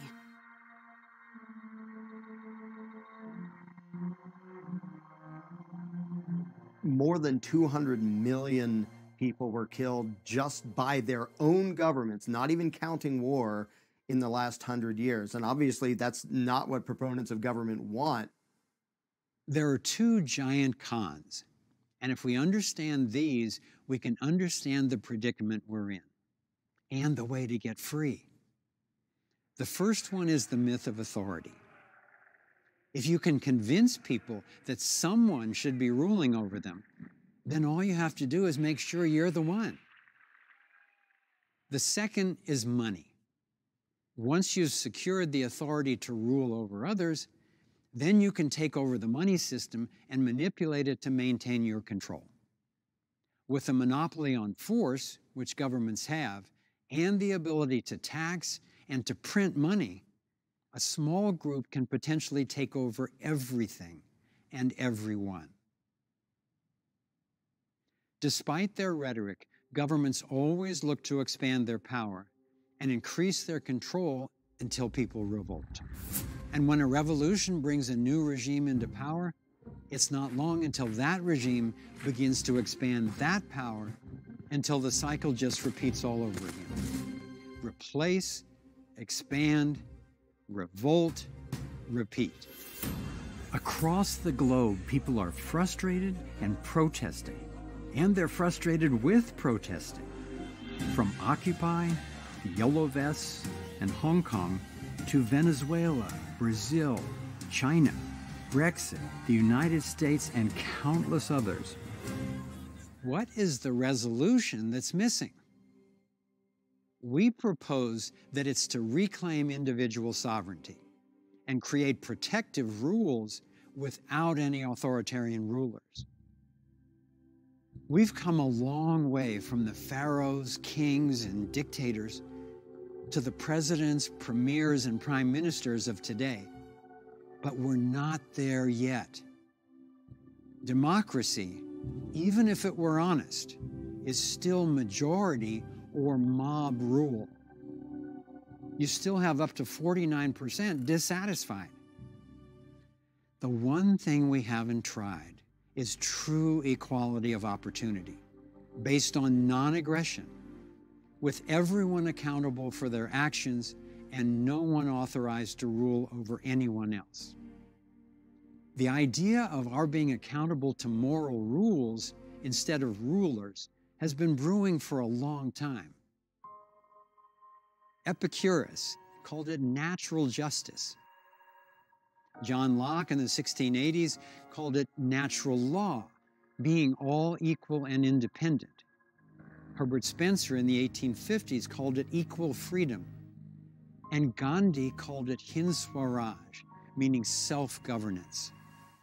It's most commonly now referred to as the non-aggression principle, a simple rule where no one gets to initiate force against anyone else against their will, except in true self-defense. When we put this principle to the test of ethics and of a universal morality, it holds up. It's the one thing we've found that everyone agrees on, at least for themselves. In the same way the torus is the universal basis for sustainable energy systems, the non-aggression principle seems to me to be the most coherent and logical candidate for the basis of a universal morality. Non-aggression is the social practice of resonance. What if the non-initiation of force was a universal constant for all human beings? Now, some people may violate it for sure, but what if it was understood as a moral law? What would change in our conception of society? Well, you can't have a state because a state violates the non-aggression principle. And people say, well, that's freaky. Absolutely. You know what else is freaky? Quantum physics. And if you don't want the effects of quantum physics, you can't use a cell phone. You can't use a computer because they run on some principles derived from quantum physics. What matters is it moral? Is it true? Is it valid? And it is. The non-aggression principle should be universal. We tell our kids, don't hit other children and don't take their stuff. Then our governments do exactly that. And with the majority of parents worldwide still claiming that a good hard spanking is sometimes necessary, we need to take a good hard look at why this violence is condoned. When it comes to the non-aggression principle, we should apply it the most to the greatest prevalence of violence and to society's most vulnerable members, which means that the non-aggression principle should apply first and foremost to the family. If children are raised peacefully, the odds of them becoming violent adults are virtually nil. If you want a peaceful world, treating children respectfully, peacefully, that is where the real gold of the future lies.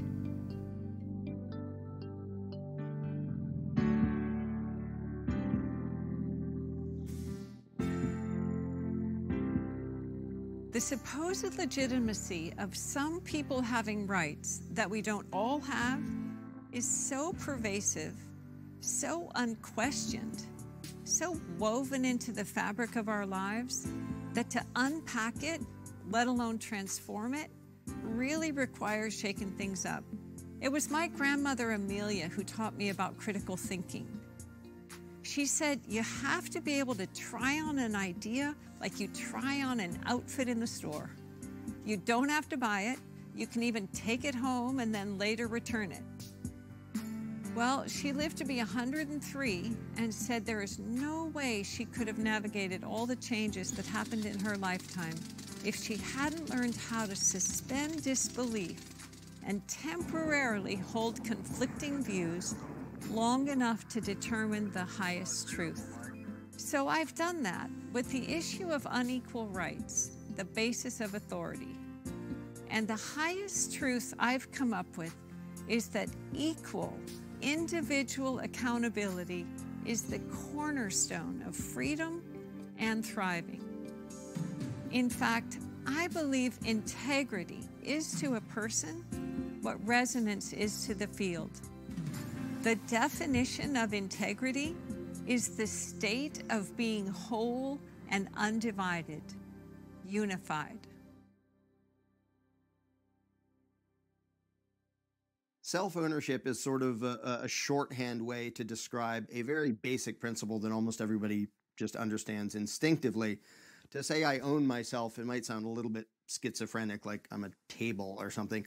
But ownership means to have the exclusive right to decide what is done with something.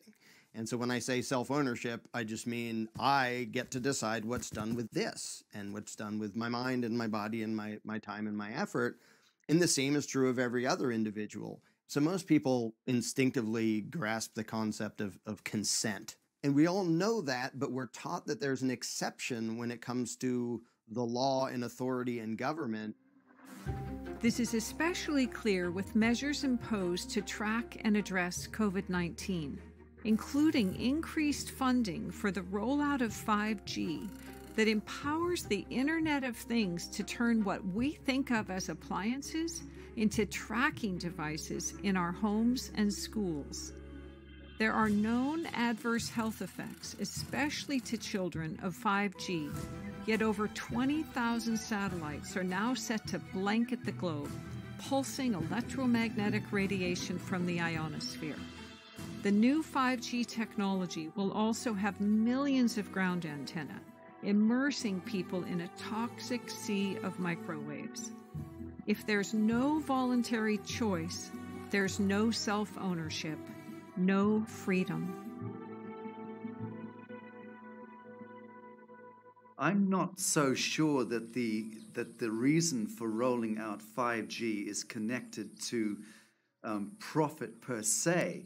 But when you talk in terms of dragnet surveillance and being able to dial into the frequency of an individual and to be able to target them in their own home and see them through steel and concrete from satellite 24 hours a day, we've taken electronic totalitarianism to its absolute acme point. Remember, Xenic technology has the potential to get us fast data transfer speed without these negative effects. A sovereign individual believes we own our own thoughts, our bodies, and the fruits of our labor. Being sovereign doesn't deny our social nature or our essential need and desire to care for one another. On the contrary, sovereignty is the foundation for all people having equal rights and equal opportunity.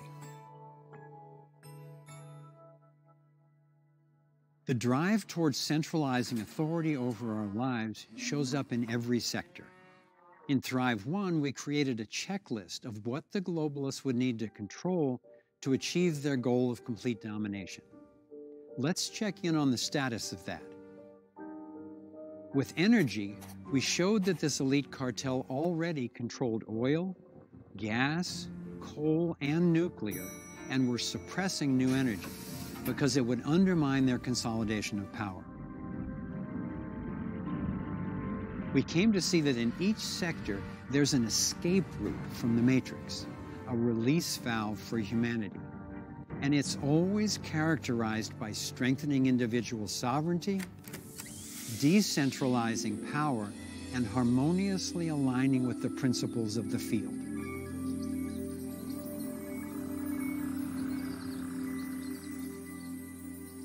Here's our prior checklist for health.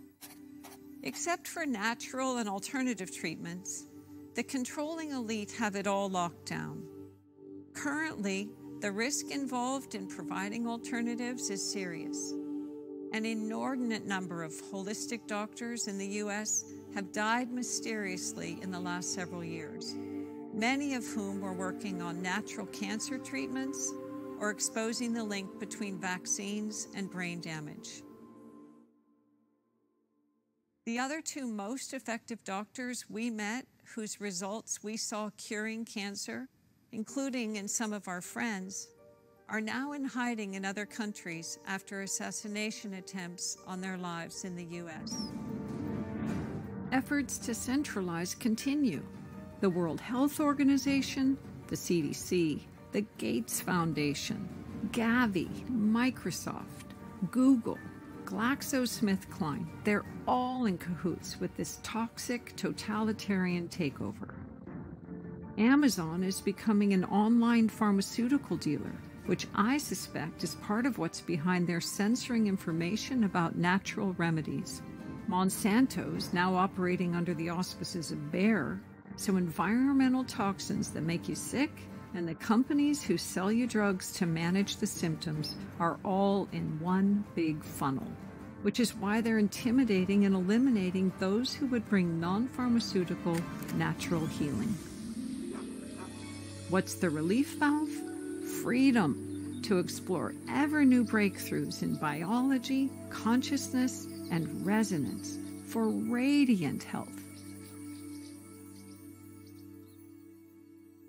When we were in China, we went to this city called Shenzhen, where the US and other countries are testing surveillance technologies under the Golden Shield program. These are the control tools that track people's every move to inform what is now known as the Chinese social credit system.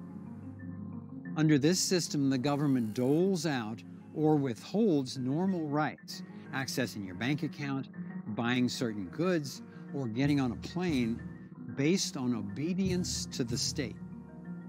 This is technocracy run amok. This is scientific dictatorship.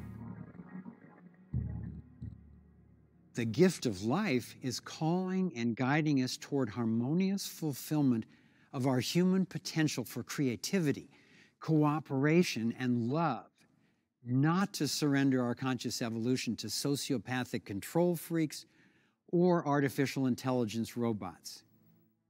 We have to consciously change course to avoid this same rollout everywhere. Especially in the aftermath of COVID-19, which is being used to collapse economies, expand surveillance, impose universal vaccines, and justify global governance.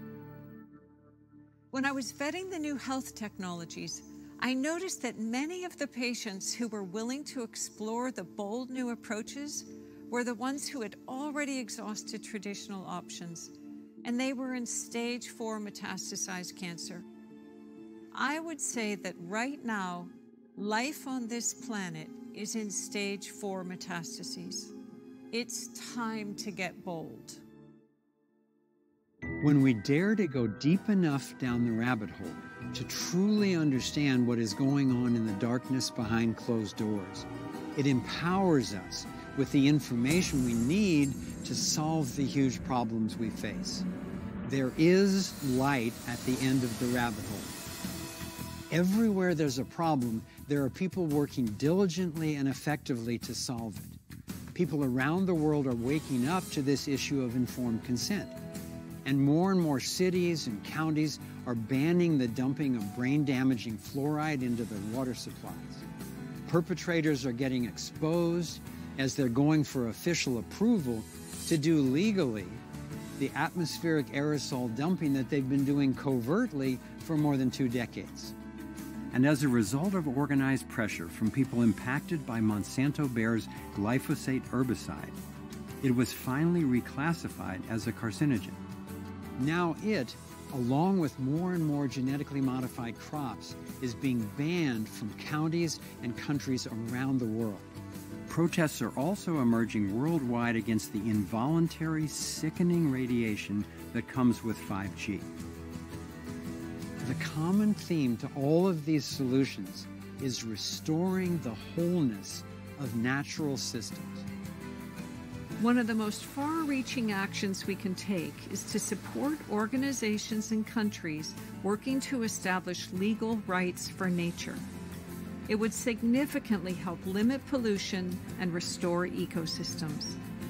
Of course, we all need to access resources from our environment to survive, but we can prevent the destruction of ecosystems in the process. And we need to. All life matters. Centralized money is pretty much the linchpin of the entire domination agenda. Primary perpetrators tend to be in the financial industry because it's the money that gives them the ability to control politicians who control the military, who control people. They've almost completed their plan to have the entire world funneled through one debt-based fiat currency system.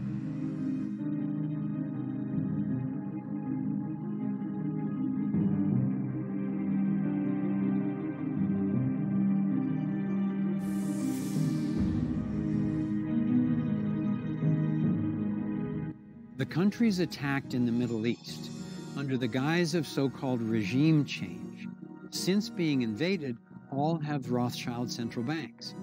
When General Wesley Clark returned to the Pentagon in 2002, after his retirement, he had a shocking experience.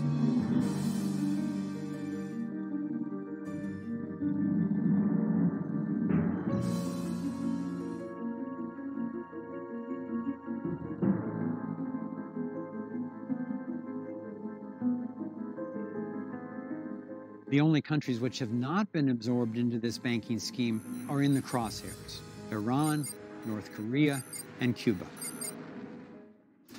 Having money backed by something real, known as asset-backed currency, prevents the global cabal from controlling people through money they can just make up out of nothing, the basis of what's known as fiat currency.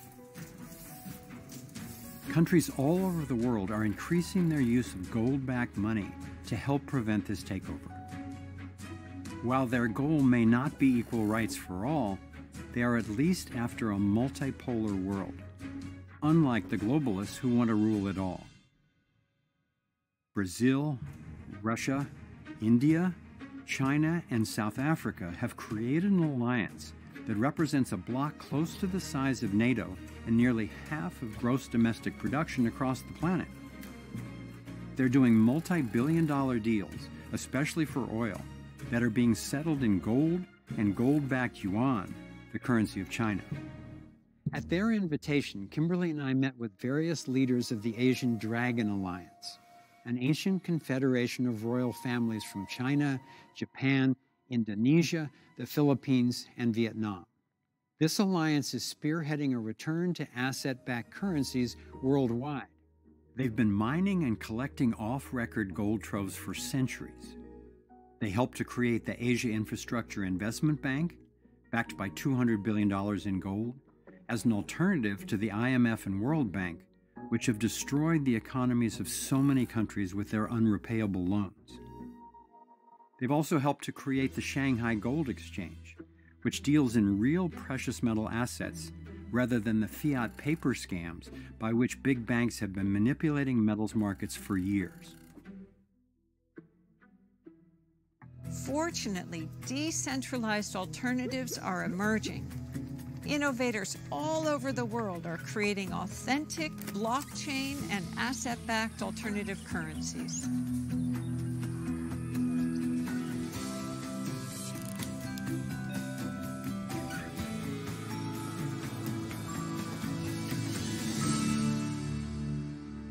Constricting information through one centralized source is the antithesis of how the field works and how sustainable systems really work.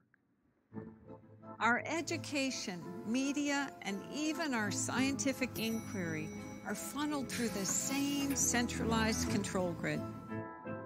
Just as alternative technologies are being kept from us, so are alternative perspectives. One curriculum taught, one scientific worldview accepted. Left and right media are essentially owned and sponsored by the same handful of companies, and censorship is ramping up daily. What's being censored? The people and content that would empower us as individuals with information and tools that support our freedom.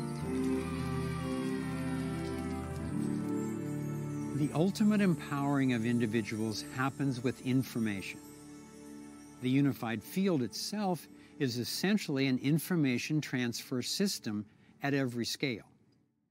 Constant feedback is what enables any system to thrive, be it a body, an organization, an ecosystem, or a civilization. The battles of everyday people have so far kept the internet open and free enough that countless truth media sources are becoming available that are beyond partisan politics in their authentic search for facts, evidence, and common sense. The following of many of them is rivaling and surpassing that of so-called mainstream news. As effective as the consolidation has been, there are many areas where the agenda is being revealed and people are refusing to tolerate it.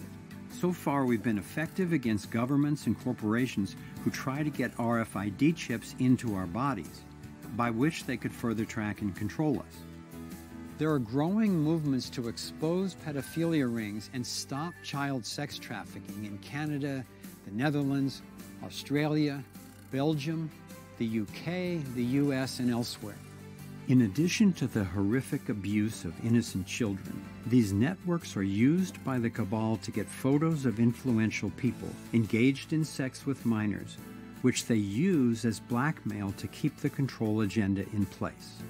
Also on the progress list, even before the closing of schools in the 2020 pandemic, there were already increasing educational options to replace the mandatory indoctrination of traditional government schools. And through the hard work and tenacity of independent journalists and truth seekers, marginalized topics are now beginning to go mainstream. Even the New York Times, CNN, and the Vatican have all finally confirmed that yes, there are videos and other official sightings of UFOs, and that whoever is making these ships has capabilities way beyond anything in the known military fleet. There's a whole fleet of them. Look on the ASA. My gosh. They're all going against the wind. The wind's 120 knots to the west. Look at that thing, dude. This was extremely abrupt, like a ping pong ball bouncing off a wall. The ability to hover over the water and then start a vertical climb from basically zero up towards about 12,000 feet and then accelerate in less than 2 seconds and disappear is something I had never seen in my life. While we are making progress on many fronts, the reality of our global interconnectedness is very different from a global government. A global government would need to get all of us to financially support it. Fear of a global pandemic can increase people's willingness to buy into this global authority. Anyone concerned about the risks of forfeiting rights is shamed for not caring about the health of their fellow citizens. Just like anyone questioning the science behind the failing global warming models or mentioning the obvious role of the sun is condemned for not caring about the environment. As we laid out in Thrive 1, the globalist end goal is to centralize law, money, and police enforcement into one totalitarian command structure, with energy as its control currency. This centralization goes by many names: Agenda 21, 2030, Global Governance, the New World Order, all under the guise of the Rothschild-Rockefeller-created United Nations.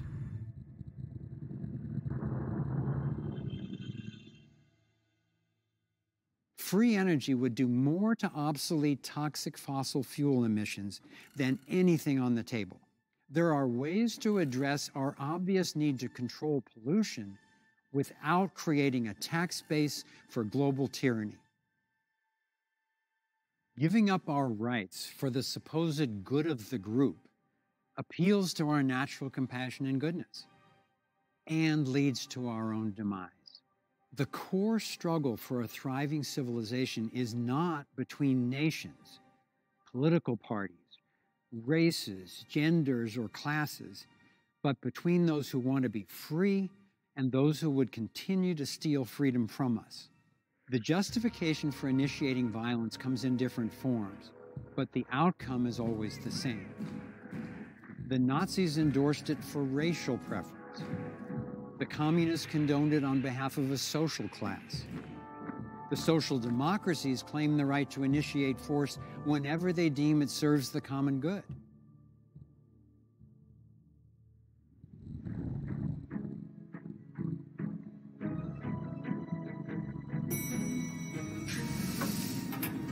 By giving up our authority, and allowing ourselves to be controlled by unethical policies instead of rational moral principles, we find ourselves in a situation where energy's controlled, health options are inadequate, media is censored, money's centralized, education's limited, and now our ability to control our own businesses, our property, and ourselves is at stake. The definition of socialism is government taking over the means of production. That means all products and services, transportation, education, manufacturing, food, agriculture, media, energy, money, healthcare, and more. In recent times, it's democratic socialism that's touted as the system by which most people will be cared for and prosper. But systems based on unequal rights will never meet the needs of most people in the long run. It doesn't work that way. Millions of people throughout the United States and all over the world rely on government for their basic needs. The point isn't to abandon these people. It's to develop strategies for transition to a free world that empowers them.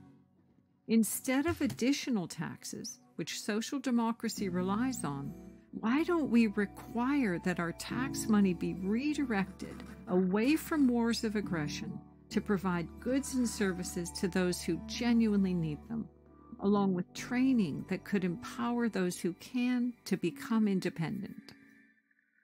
More than 100 million people were starved, tortured, and killed under the socialist regimes of Hitler's Germany, Stalin's Russia, Mao's China, Pol Pot's Cambodia, Kim Jong-un's North Korea, Chavez's Venezuela.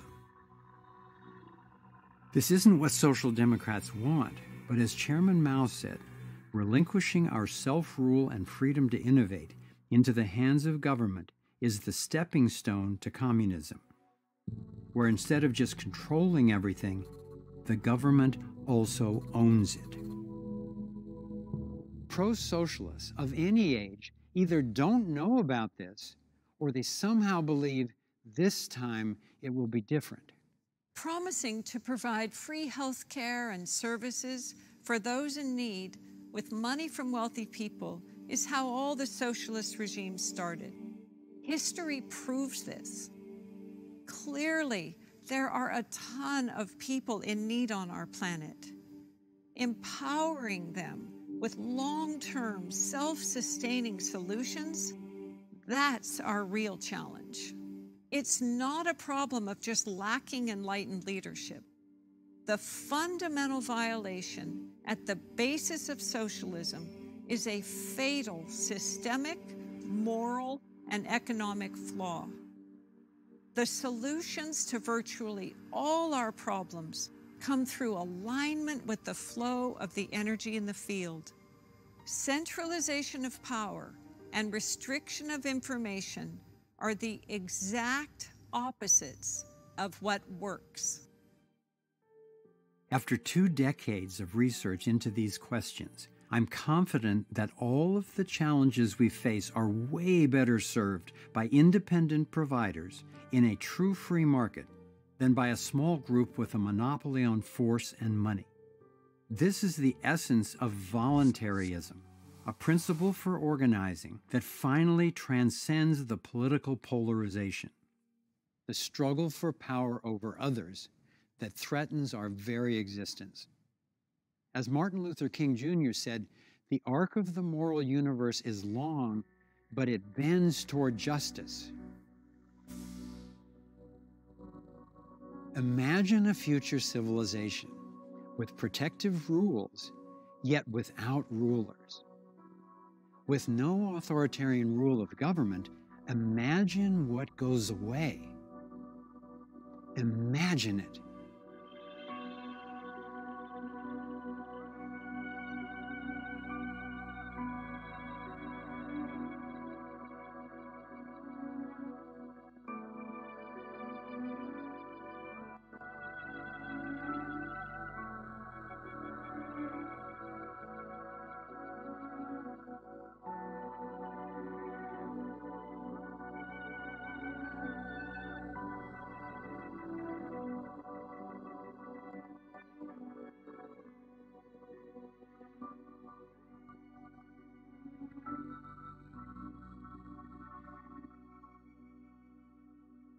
The pain of our current inequality and planetary destruction cannot legitimately be laid at the feet of capitalism, because we don't have free market capitalism. We have state intervention, centrally controlled, subsidy-ridden, bailout-backed, military-enforced, banker-skewed, legalized corruption, crony corporatism. To call what we have capitalism is an insult to honest workers, managers, entrepreneurs, and investors, whether it's Steve Jobs, Oprah Winfrey, or your children at their lemonade stand. It is as arrogant, unjust, and dangerous to try to centrally manage an economy as it is to try to geoengineer the weather. A decentralized, unsubsidized economy is a natural phenomenon. People fulfill each other's needs through billions of daily voluntary exchanges. Just moving in this direction of mutual benefit and natural pricing has improved more people's standard of living than anything in history. So who do you think should rule? One person? A small group? A majority? Or should we each rule ourselves as long as we don't violate anyone else? Virtually everyone I've talked with says the latter. Understanding the myth of authority doesn't mean we can snap our fingers and just hope destructive corporations will stop plundering the planet on their own accord. Until we have true, enforceable personal accountability, some of these corporations need to be constrained, and at this stage, it's government regulations we necessarily rely on to constrain them, even though it's government protection that gives them the power to do the damage in the first place. Another strategic step we can take to help empower individuals is to overturn what's called corporate personhood. In 2010, the U.S. Supreme Court ruled in the Citizens United case that corporations can have the same rights as an individual human. They can donate any amount of money to political campaigns based on the premise that money equals free speech. As a result, politicians often spend up to 70% of their time going after corporate campaign dollars and then doing whatever it takes to be accountable to the donors. Not to us and not to our planet. Whoa! What if we don't tolerate this?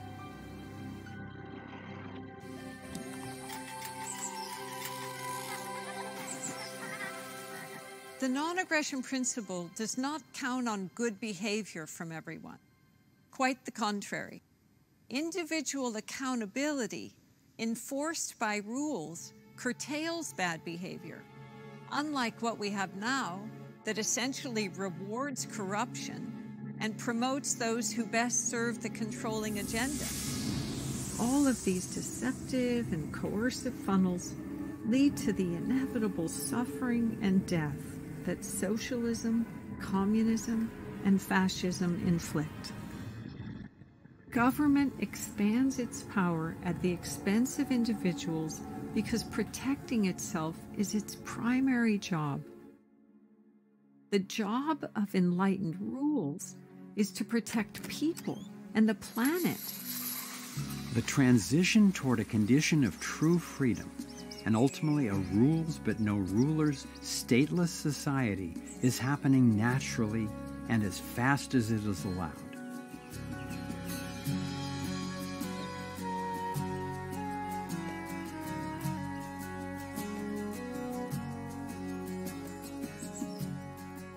In the United States, already over 90% of civil cases are resolved through alternative dispute mediation rather than the government courts. I was astounded and encouraged to learn that there are already more independent peacekeepers in malls, corporations, hotels, schools, and communities than there are government police. Not only do the rest of us vastly outnumber the perpetrators of the global domination agenda, by more than 1,000,000 to 1. But the unified field itself is on our side. Truth, reason, virtue, compassion. These are the real-life superpowers that emerge when you align with the field.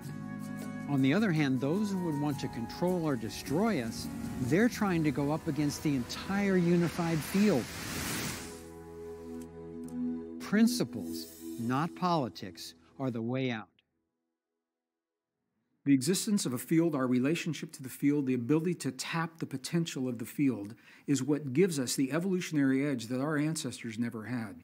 The edge to not only survive, but to thrive in the existence of the new world that's emerging, the new world that you and I are designing because now we know about the field.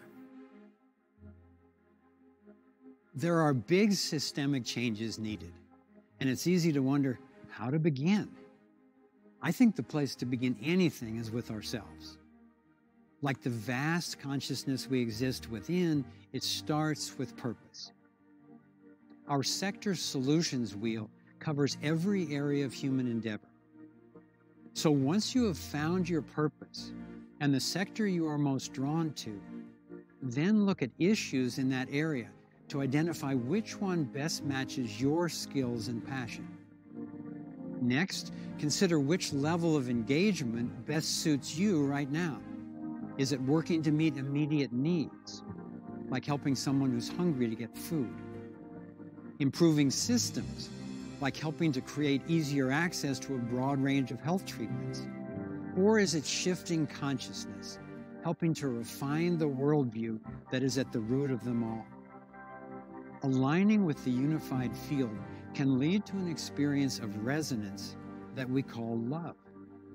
Not a romantic crush kind of love, but the big love, coming into harmony with the life force itself. Applying reason and practice to unleashing our spiritual essence is what I call the science of love. A finite set of skills to access this state of harmony. These skills are physical, emotional, mental, and interpersonal. And it's possible to get good enough at each of them to experience a deeply fulfilling and effective life. I believe these skills are not only obtainable, but in fact, evolving new abilities is ordained in our evolutionary code. So what does it take? A clear destination. Freedom. A map of how to get there. The arc of process. A compass. The non-aggression principle. And a strategy. Restoring wholeness to natural systems. Aligning with the field. We were born to do this. We were born to thrive. The same way there's no magic pill that can cure us if we don't deal with our lifestyle, I don't believe there's any one person or group, let alone some Marvel superhero, who can solve all our problems. I just don't think we can outsource that capacity.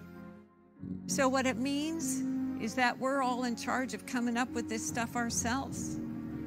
And as daunting as it can feel, it's actually good news.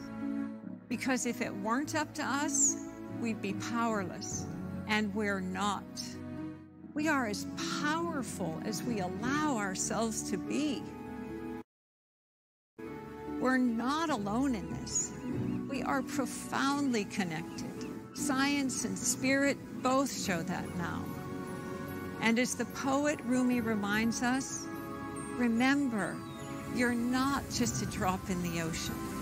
You're the ocean in a drop.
freedom, crying out for love, carried by a current, till we stand side by side on the brink of a brand new dawn. We come together while the waters rise. There's a stirring deep inside, deep inside. We come together to stand up for our lives. What on earth does it take to thrive? While we've been sleeping, our hearts were beating so much closer than we ever knew. Beneath the noise, there is an inner voice whispering clear and true. The veils are finally lifting, waves becoming clear. There's a dream without a limit, and a vision so strong, every person knows they belong. They come together while the waters rise. There's a stirring deep inside, deep inside. We come together to stand up for our lives. What on earth does it take to thrive? Come together while the waters rise. There's a stirring deep inside, deep inside. We come together to stand up for our lives. What on earth does it take to thrive? Out in the open, thrive, healing what's broken. Every heart, every life, claiming our place in it now.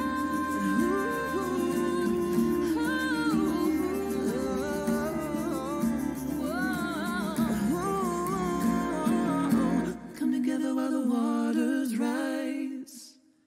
There's a stirring deep inside, deep inside. We come together to stand up for our lives. We all have what it takes to thrive. Come together while the waters rise. There's a stirring deep inside. Come together to stand up for our lives. We all have what it takes to thrive. We come together while the waters rise.